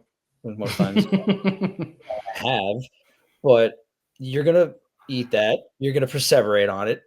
You're gonna let it eat at you for a little while, and you're gonna feel shitty about it because they're like, you're gonna think about, yeah, why not? Like, why not just stop and be a little more comfortable and mitigate half the complaints that you have about your life by doing something else? And that shit gets in your head, and that gets you depressed. But again, keeping that goal in the back of your mind, you know why you're doing with it. You know why you're dealing with it. You know why you're depressed because you have a goal. That could be motivation. Right. That could cultivate determination, or it could just break you down. One or the other. You know what I mean? It's a slew of other Hatebreed lyrics. It's it's a slow burn, and it's up to you to decide. And I mean, I am not here saying that I stuck to one way or the other. I've let it eat me alive, and I've used it as fuel. You know, I deal with it all the time. You know, especially like, yeah, I'm still doing music, I'm still doing performing, but to other people's like, oh, you're still doing that wedding thing? Yes, I'm doing that wedding thing, and it's what actually afforded me the ability to buy a house. Like, so I'm going to continue to do the wedding thing, and just try not to be a complete fucking cheeseball doing it. But it's fun doing it. It's fun to perform, and making money performing, playing drums is awesome. It's not the vessel that I would wish it was.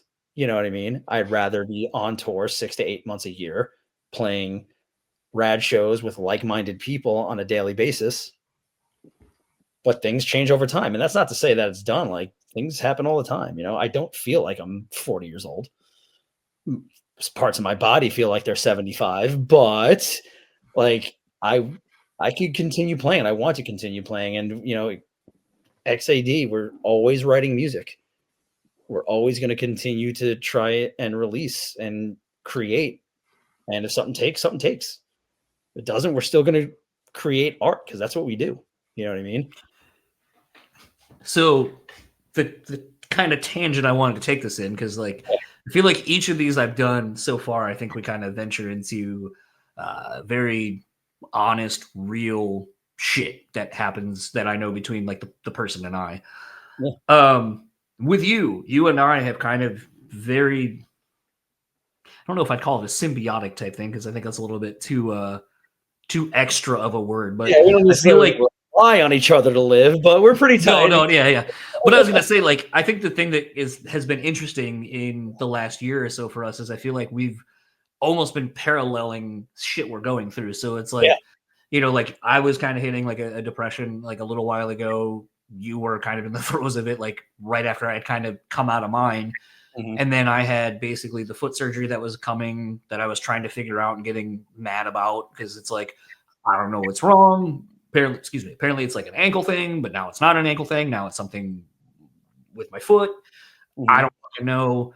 I got to take off like 3 months now to have this surgery, put my life on hold in the middle of a year, and just sit around and do nothing. And at the same time, roughly, like, you had a hand thing that you were dealing with. And I remember at times it was kind of nice going back and forth, because it's like you texting about what you were going through with your hand shit, and like how it was, like, I don't know if I'm going to be able to do this Extinction tour. Like, we're trying to line up a European run, but I don't know if we can do it or if I can do it. I don't know what's going on. Like, it was kind of refreshing in a shitty way, sort of, to say that it's like, oh, someone else has got some real shit going on beyond just my sad bastard foot thing that I'm going to have to deal with and lay in bed, whatever, for a few months. But it was a thing for me. Like, I haven't asked you this, and I don't think I've really said to you personally, like, how fucking awful it was for me sitting around, like, in bed at night, like, not able to sleep, not able to do whatever, just kind of being left to my own thoughts in the middle of the night in a dark room. And it's like, even like music I was listening to, like, I was kind of talking about this with the person in the band, but I don't think they didn't make this record. So it was kind of weird to be like, okay, man, your record that you just put out like a year or two ago, like, I really got fascinated with as someone showed it to me, but then it really helped me through this like really awful time I just went through. And it taught me to kind of the beauty of allowing yourself to wallow in despair and just feel all of the shit and just take it all in and then go, okay. Yeah. I threw a pity party. I feel bad. I felt sorry for myself. I fucking cried. I did all the things. I felt all those emotions. I was present for everything. Now let's try to move forward. And I feel like I haven't asked how you dealt with that. Like, I kind of just said like little bits and pieces, like, hey, there's a tour. I don't know what's going on with my hand. I don't know what's going on in general. I might have surgery. I might need to do this shit, whatever. So I know what it was like for me to go through my foot shit, and I honestly would not wish that 3 months on anybody. Like, that process fucking sucked. As someone who, as we've been talking about, the different goals, moving the goalpost, kind of what can you do to keep doing this thing that you're passionate about, when you're now looking at something where your body's kind of failing you and you're not entirely sure what's going on and all that. Walk me through how you dealt with that mentally, how you got over any of the insecurities or fears you had, like, and stuff like that? Like, walk me through that process that you went through, or are still going through. I don't know. Yeah, I mean, kind of still. The first thing that happened, honestly, was panic, because the timing couldn't have been any worse. You know, this is how I was going to do a Euro run, like a 20-year anniversary run for Sundowning, and then Extinction AD had a record release tour right after that. And I definitely was not ready. I didn't even I wasn't even diagnosed yet. I just know that I was diagnosed, but I didn't know what I could do yet. So all I knew is that it was my MSL ligament, the ligament that allows me to do this. It's actually called drummer's wrist in like the medical dictionary, and I had no fucking clue about that. It was 75% frayed, torn, and one bad rim shot, it would have ruptured, and I would have needed surgery. So once I heard that, I had to completely bail on the This Is Hell tour. And that kills me, because we've talked about this. I don't like disappointing anybody, let alone my friends. And the This Is Hell thing got canceled. It got picked up by, a couple publications on the internet, and, got hit up by a lot of people. Travis worked really hard booking that. A lot of people were psyched about it overseas, and it really upset me that I upset a lot of people. And then trying to figure out what was going to happen with the Extinction AD tour. It's a record release tour. We didn't have much booked for the year. We had almost 2 weeks booked to do on this record. And it's like, I don't know if we're going to have enough time to find someone to fill in, let alone get them up to speed, let alone the fact that it's a record release tour. We should probably be at full strength. So I had to make the decision to do that. I did it in a brace and did not play the way you know me to play. So that was a bummer. And then, the extracurricular stuff that I like to do, albeit lifting weights or just working on my place, couldn't do that either. That's when depression hit in. And then, you're stuck in a room. You're thinking about it. I'm like, well, I do 2 things in my life, one of which pays the bills. The other one gives me the opportunity to focus and let off steam so I don't blow my own head off or kill somebody else. And I couldn't do either. Or at least I had to adapt the way I do both. I continue to do weddings because that's how I make my money. But hopefully no brides are watching this, but I can mail in a wedding and no one's going to know. You know what I mean? Like, I still played them, but I didn't play them the best I could. And then I had to adapt the way I go about my health stuff. And that was a bummer, because I live with friends and I want to be able to do everything with everybody. And it sucked. There was plenty of stuff that I couldn't listen to because it put me in a shitty spot. Whoever let that dude from Spanish Love Songs write lyrics they made a poor decision, because that motherfucker just cuts right deep and makes you feel some shit that you don't want to feel. But then I pivoted and started going back to shit that I would listen to in like the mid 2000s, early 2010s, that would make you angry and make you motivated. Like, revisited how important the band The Carrier is to me. Got back to listening to Killing the Dream and, stuff of that era. And then when I was really angry, go back to Outbreak and just, get up. And so that helped me. Mom and dad were cool. Helped me through with anything that I needed around here. I will give you one story. I do have a really cool young lady in my life that knew how. I just love the shifting eyes. Yeah, right. She knows how bummed I was, right? Clearly recognized it too. And we've talked about, theocracy and being religious, which I'm not. She also knows that. So one night, I think I was doing a wedding, and she was here after she was hanging out with her girls, wrecked. And she did not tell me, nor that would have thwarted her plan. She drunk one night, bought 75 little plastic Jesuses. Okay. And fucking hit them around my house. And in random things that I use every day. So I find one in my freezer one night, and I'm like, oh, that must fell on my jacket or some shit. And I'm making my normal midnight snack of peanut butter on a piece of bread with some frozen dark chocolate chips. And I'm like, that's odd. I didn't think anything of it. I left it in the freezer. Like, what the fuck do I care? And then I go to the gym the next day. I'm like all bummed out because I can't do anything. But I go put on like my legs work. So I'm like doing a lot of squats and shit like that. And I go to put on my knee sleeves. And there's another one taped in my knee sleeve. And I just yell with like to all like my friends that are there. I'm like, what the fuck is this? Who is doing this? I'm so confused right now. No clue. And this fucking idiot over here, she just placed 75 plastic Jesuses in various random places, all that are all in my life. And to this day, I don't have them all. There are 75 and I don't have them. I don't know. It sounds like a very weird reference to make. Sounds like when Kirk lost the last egg in the egg hunt in Gilmore Girls, and they couldn't find it, and they could smell it. Yeah, you lost me. Yeah, man, I have no idea. Either way, like it in like peanut butter in socks in my microwave. Like, look at these things. Like these are just everywhere in my house, bro.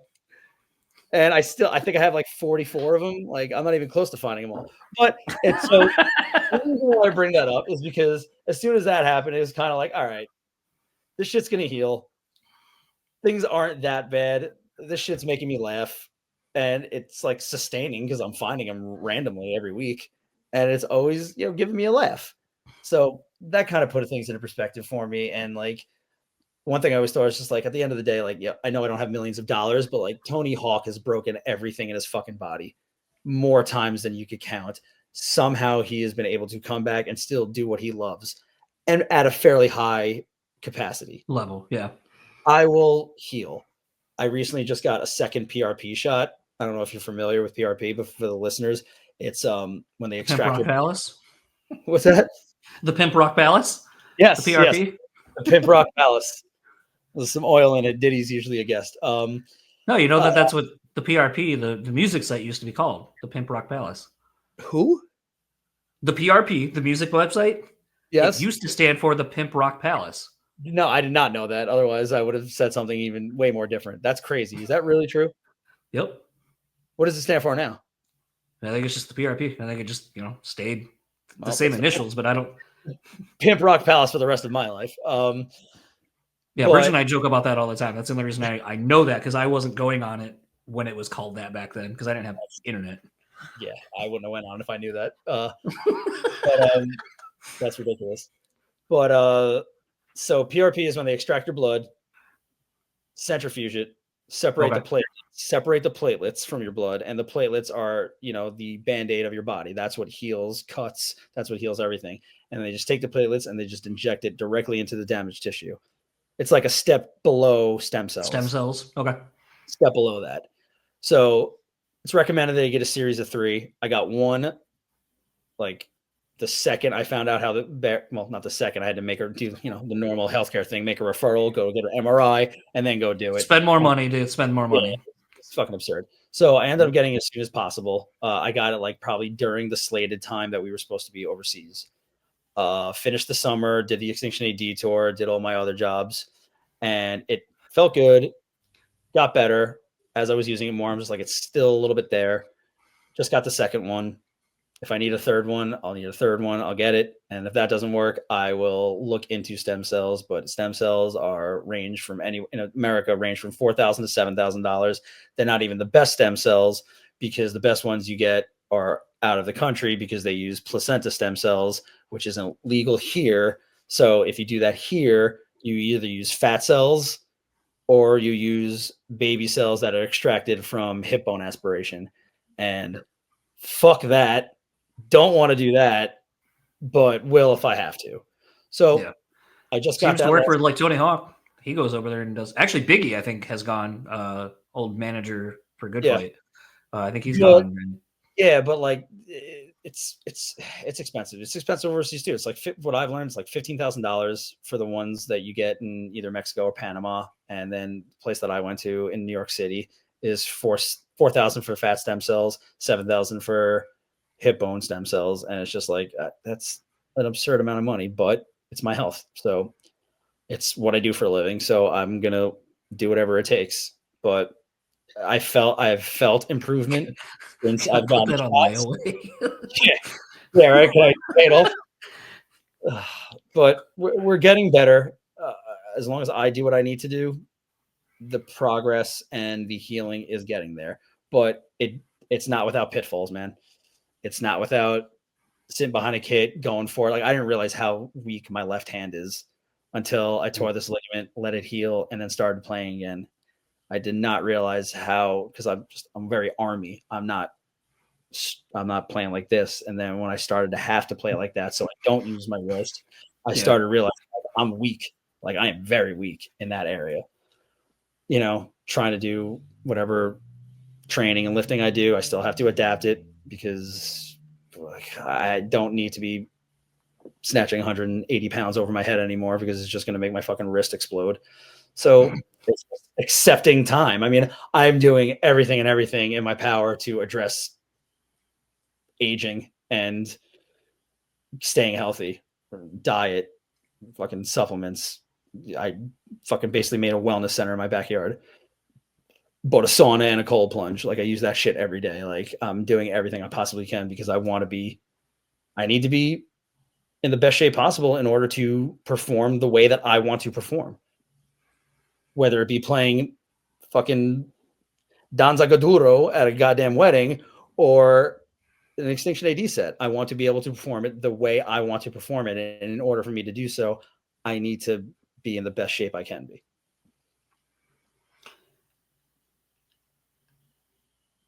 It's such a hard. I don't even know if I want to ask this question because I feel like it's just like such a bummer, but I feel like it's now I'm interested. Yeah. So going through my stuff with my foot, like, one of the things that I was kind of worried about, I mean, like, I used to play sports all the time, and running, like, was something I was trying to get back into right around the time of finding out that something was wrong with my foot. Like, I was going to go run my first 5K, and thank God I didn't, because I think I had surgery like 2 days before the 5K would have happened. So definitely wasn't going to happen in any way, shape, or form.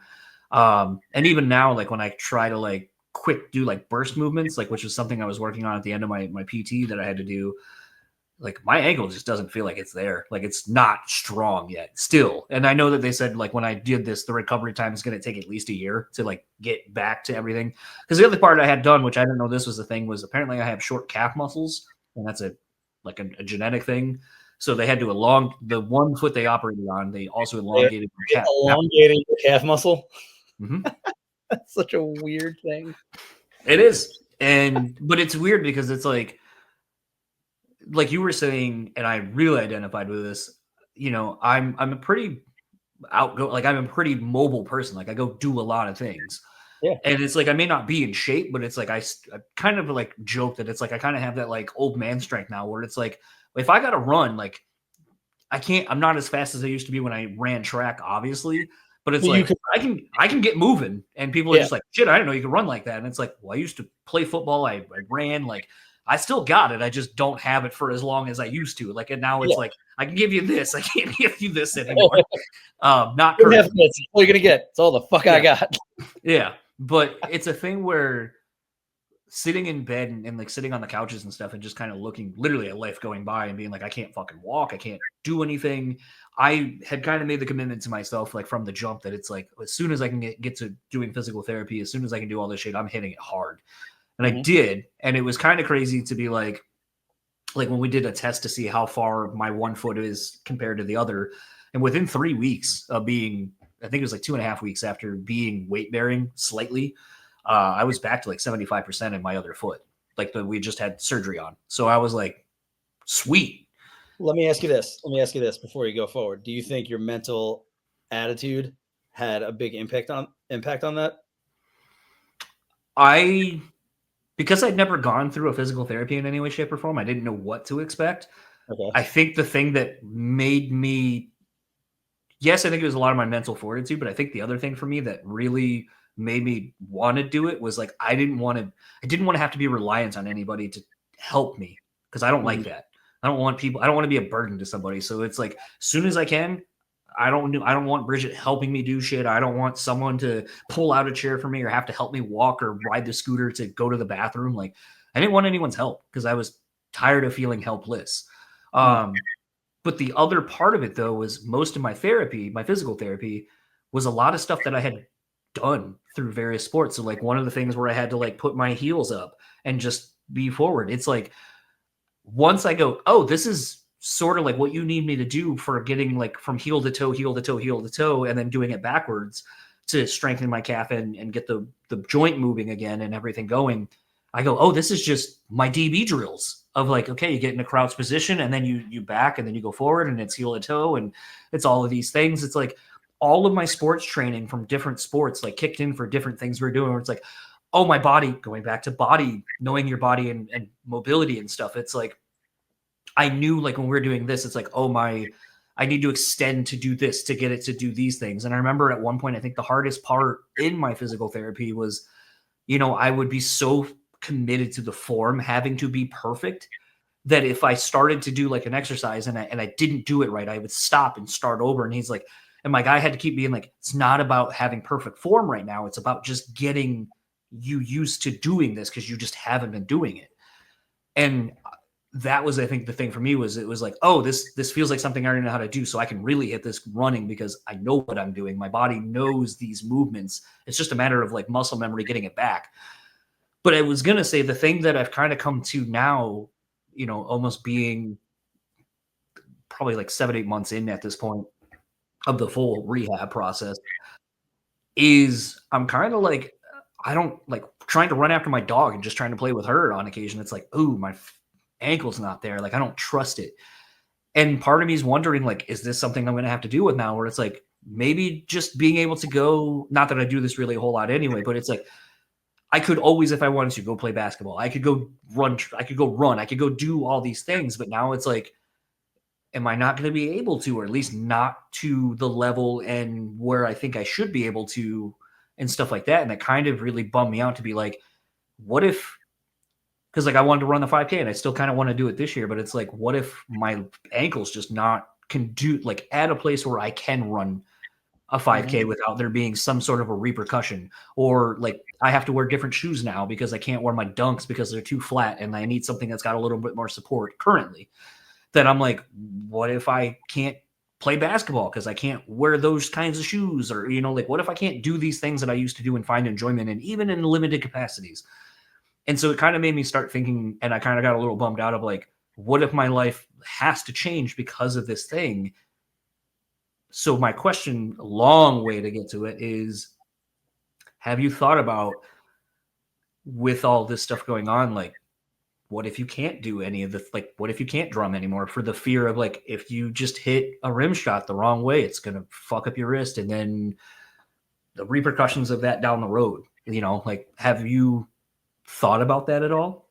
Or is there a part where you're getting to the point of thinking about these things maybe not being as much of a part of your life anymore as they are because you physically can't do them anymore? So obviously those are thoughts in the back of your head, especially if, different types of injuries and ailments happen over more and more over time as you're getting older. You got to think about your ability to do what you want at what capacity you can do it. So I am a firm believer of consistently pushing yourself in a smart way to see what you are in fact capable of. So I'm always going to continue to do the things that make me happy and or make me money because it's what I do. It's what makes me happy. And it's also what I need to do for several different reasons. However, especially in the last couple of years, I do it to a level where, okay, I'm pretty confident that if I push myself any more than now, I'm probably going to hurt myself drastically. And that's going to further impede my ability to do it. So you have to just find a decent balance. I mean, do I think about? Yes, I do think about the future, but that only makes me want to do it even more now at an even higher capacity because I know I'm not going to be able to. Now, is that smart? Probably not. But if I want to, in my own mind, use what I've worked so hard for as much as possibly can and to my benefit, otherwise, what the hell was all that effort for years prior? However, you do have to be smart. You do have to know limitations. You do have to know that more limitations are going to come, and you just have to be able to find a balance. So, is it easy? Fuck no. Are most people like us stubborn? Absolutely. So, you, again, have to find balance. but that question in of itself is the source of like the introspection, the depression that comes with it, the anxiety about continuing and stuff like that. So, I mean, I have no desire, I have no plans on stopping doing the things that I'm doing right now. I just, you have to take a step back and every now and then put it in perspective as to what capacity you could do it. Unfortunately, only time will tell. Right. I get to go back to my PT for my wrist next week and start pushing it a little bit more. I know that there's a few records that I need to complete performing. I want to get back to start playing more. We've been off for a couple of months, and it's like I feel like I haven't sat behind my kit that entire time. So I want to start playing again, just to keep my chops, keep my muscle memory down, and not watch videos of people playing drums and be like, oh, I used to do that. I don't want to fucking feel that way. I want to be like, yeah, that's what I do. So again, it's just finding balance and knowing what you are capable of. And if you're not able to do it the way you did, you can still do it. You just got to find the way that you can do it. I just often wonder, especially I think as we get older, since we're the same age, I think, hitting 40 was interesting because it's actually, I think like hitting certain milestones as a whole, I feel like because of societal norms that we have, like it's hard not to compare yourself to somebody else in some capacity, whether it's, well, my parents at 40 were doing blank, or my friends currently are here, or whatever. Like it's hard not to get involved in that rat race of comparing yourself to others, even if that's not your life journey and what you want. It's still hard not to do that. But I think the other thing that gets interesting as I get older and I think about things is, and I think it's, again, because I have so many people like yourself, like that I surround myself with, where I'm like, band thing, motivated, have always kind of done something. The more I find out about, like, as I grow with you as in our friendship, like learning more about you, that it's like, okay, like wrestling, it's like, okay, like that's another common thing we have together. Like, I think you were way better at it than I ever was, but it's like, it's kind of a language we can, another thing we can discuss and kind of, a bonding experience. But I think as I was reaching 40 and kind of going through also, like, because literally this surgery and shit happened a month before my 40th. So it's like the things I had planned just shot in the ass. And it's like having your entire life just uprooted like that, especially right before a huge milestone birthday, you're just like, okay. Mm-hmm. Like now you're really taking a mental inventory of like, have I just been fucking up my whole life? And that's why I'm here now. Like, it's hard not to get wrapped up in that. But I think another thing, and this is what I would pose to you going through some of this shit, is have you thought about the end of these things, like not being in a band? Maybe, for lack of a better term, like God, this is so hard to ask because it sounds so like I'm just saying this is how it is, but it's so nuanced and layered. But the gist of it is like the thing that makes you, or what you are known for, is now not a part of your life. Like, have you thought of that and like how you're gonna navigate that? Where you're like, oh, I'm not Scuzz from Extinction AD, or I'm not Scuzz from this, or I'm not even the band guy anymore. I'm Mike, who lives on Long Island in a house I bought, 3 or 4 years ago. And now I hang out with my neighbors and I do these things. And that's a life I used to live. Like, have you thought of that at all? Yeah. One of my best friends, she just turned 40, and she put it in perspective for me hard last year. And it's something I keep in mind and think about too, because she ain't wrong. I was talking about stories about, I don't know, probably post-pandemic, just, when I was doing multiple bands, always on the road, jet setting, really the biggest shows in my career. And it was just like, that was like a time of genuine happiness, exhaustion, anxiety, franticism, if that's the word, but actual I like happiness. that word. I think I might have made it up. I'm not 100% sure. But genuine happiness. And she looks at me and goes, yeah, Mike, I got to tell you, that's just a memory now. And I'm like, oh, all of a sudden dinner didn't taste that good anymore. I was like, fuck, Catherine, not wrong at all. Not wrong at all. If everything of that is just a memory now, that essentially is why I did it, right? To have awesome memories, to do the experiences that we wanted to do, that we saw were available to you if you were in this life. That's why you did it. So I'm actually talking myself into this right now. The level of success, the perception of success in hindsight for me probably should be I literally did what I said I wanted to do, even to a higher level than I ever anticipated, and did what that 14-year-old chubby kid said he was going to do when he's watching Headbangers Ball with his friends, you know? So if those are my memories, I will have to consider myself lucky. I worked my ass off for them, but I would have to consider myself lucky. Now, do I want them to be just memories, and do I not want to be in that world anymore? Absolutely not.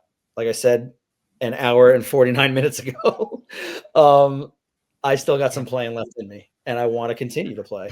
But when she said that to me, that was just like, oof. But she wasn't wrong at all. It's hard, doesn't it? Yeah. Fucked up. Shit. Yeah. But There's that's been why two. though. I think there's been 3 things in my life that have stuck with me, where I feel like I was like, just like I was now, where I'm like, fuck. Yeah. And most of them were not as profound as that. One, these I'll share them because they're just so weird and random. But I think, honestly, like, now that I've been sitting with what you said for like all of a minute and a half, like, now I'm kind of going from like the, oh fuck, that's so profound, and ugh, to now kind of being like almost where I think you're at now, where it's like, well, here's some positives out of it, I guess. But I remember, like, I don't want kids. We're never going to have kids, but I find the idea of kids coming into their own very fascinating, like just how their mind works and becoming their own person. I find fascinating. And I remember a friend of mine's kid, we took him out for McDonald's or whatever, and we're just all eating French fries and shit. And he just like staring at his French fry. And I'm like, what's up, buddy? You don't like fry not good or whatever? And he's like, are French fries just casings for mashed potatoes? And like shows me the inside of the French fry. And I was just like,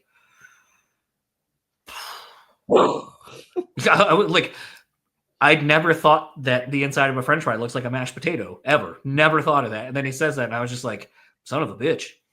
Man, I don't know. Sure. Yeah, no, it makes total sense.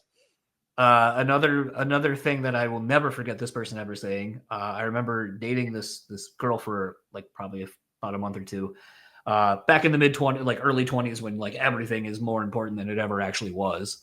You don't have that perspective though, because it's new and you love each other and all these things, and you're an adult and you have houses and stuff, and it feels like you're kind of playing house at a young age, figuring it all out. But I remember when we were breaking up, and she was just like, we're done. It's not good. I don't want to be in this relationship, and blah blah blah and all this other shit. And I remember just. Sounds like such, and I hate saying it like this, it sounds like such a bitch thing to say, but I just remember looking at her one time, like kind of fighting back tears, and I was just like, but like the first night we had sex, like there's something there, like that just doesn't fucking happen, like first time. And she goes, or we're just good at fucking, and there's nothing more to it than that. Well, and I feel like that's probably the safe bet, bro. But like, and it was just like the thing, I just remember being like, oh, but then like as I look back on it, I'm like, I mean, I guess that's true. Like, I mean, I grew up like believing that sex back in the Chae, used to knock you out of the park.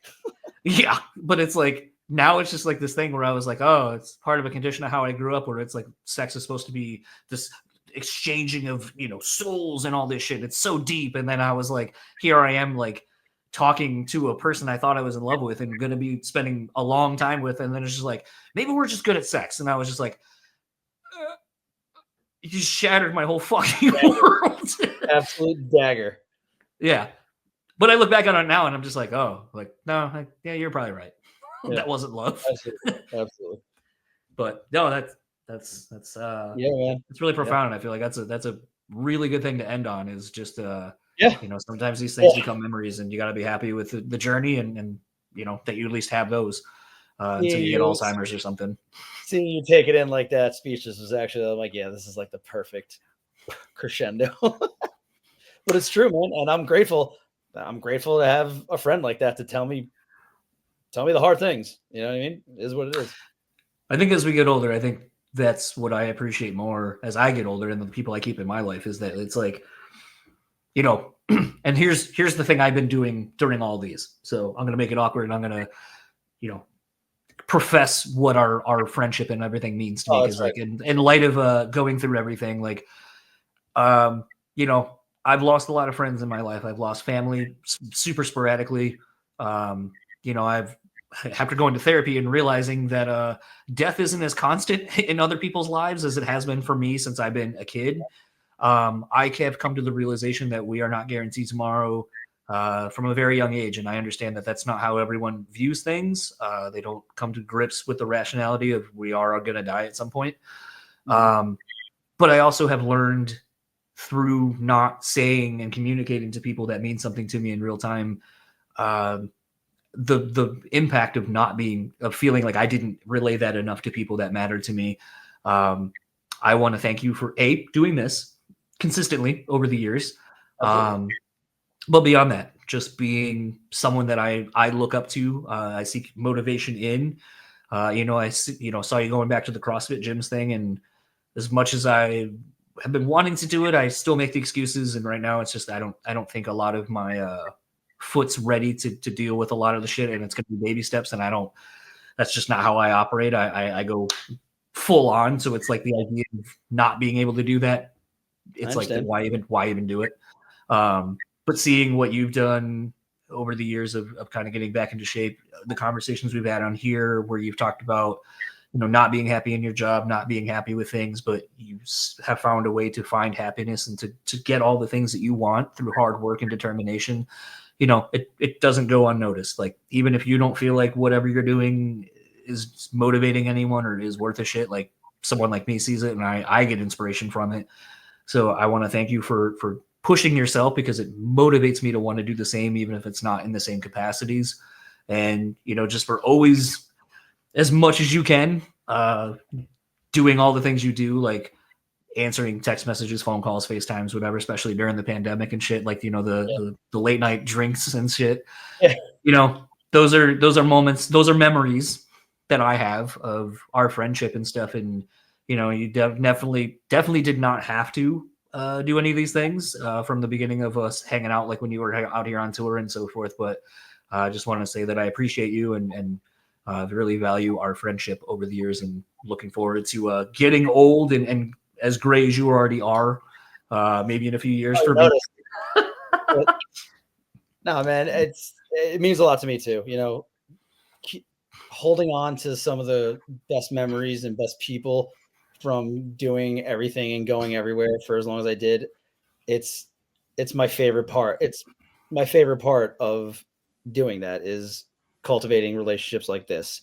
And yeah, huge part during some really dark times, having conversations with you and like-minded people are very, very difficult to find. And the fact that we've been able to only hold on to it and strengthen over time is something I'm going to be perpetually grateful for, man. I really am. I still look for those James Harden gummies every time I go looking for stuff. Still have a bag in my dresser. I'm not opening it. I thought I just saw that they have Shaq ones now, Shaq heads. I haven't found them. I hope they go every time you squeeze it. All right, man. I'm gonna get out of here now. I will talk to you soon. I'll shoot you a text tomorrow. Okay. Absolutely. Enjoy the rest of your night. Tell your lady thanks for letting me borrow you for 2 hours. No problem. Tell Bridge I said what up. Absolutely. Enjoy your night, man. So that was my conversation with Mike. Want to thank him once again for, as I said in the intro, for kind of punishing him and talking at him at length. And while I would love to say I was, maybe high or had been drinking or something, I was doing dry January at the time. If you're watching the video version, you'll see my Sam Adams Just the Haze NA IPA, and I don't have that to fall back on. So this was just me being excited to talk to my friend. And, I do think that there's some really interesting things in this conversation, how we sort of went from the industry small and the longer you're in it, the smaller it gets, to learning how Mike has taken advantage of some of those opportunities of staying around and being ready for opportunities when they present themselves, to how do you fill in for someone when you're given that opportunity? Like, hey, we need somebody. We think you're good enough. We really would love for you to fill in for us and help us keep this thing going in a very uncertain time. The responsibility and I would say for me, the stresses of figuring that out from a more technical standpoint of, as a drummer, how do you figure that out when, as I very longingly said, it seems really easy to figure out what drum sounds make to then figure out this is what he's playing. This is how he's playing this. Literally, like we were discussing sort of at the end of this episode, the being able to lean on a friend when you're going through something that you don't want to deal with, that's hard to navigate, to have someone that's kind of going through something similar and being able to lean on them for help, for advice, for just comfort, for anything, just to not feel alone. It's immeasurable. And for that, I'll always, like, just even that little section of time of our friendship, I can never thank Mike enough for being there for me. And it's one of those where, why would I not want to have him be a part of something that is a milestone to me? And at the end of the day, I hope everyone has a friend like Mike, or hopefully, as you can kind of hear in most of these conversations, like the friends that I have amassed through doing this show, but I would also say in a grander sense of the people that I surround myself with through different types of communities, through either the music community as a large, I think is where a lot of my close friends come from. But I would also say that if you remove the music industry side of things, that the other big thing, that the community I surround myself with are people who are inspiring. They do things, they go after things, they challenge themselves. And when you can consistently surround yourself with people like that, it's hard not to champion them in return and to want to see their successes and to just be motivated as a whole. All that said, let's start wrapping up this episode. I know it was a long one, and I didn't want to turn this into a kissing Mike's ass session. But if you would like to keep up with Extinction AD, simple enough, Facebook, Instagram, Twitter, Extinction AD. If you would like to keep up with This Is Hell, you can find him on Facebook and Instagram at This Is Hell NY, Twitter at This Is Hell, and if you'd like to keep up with Mike, you can find him at Charming Scuzz on Instagram. If you would like to keep up with the podcast, Brew Speak Pod on all your social media platforms. And follow Rockabilia on their socials. Rockabilia.com is the easiest one.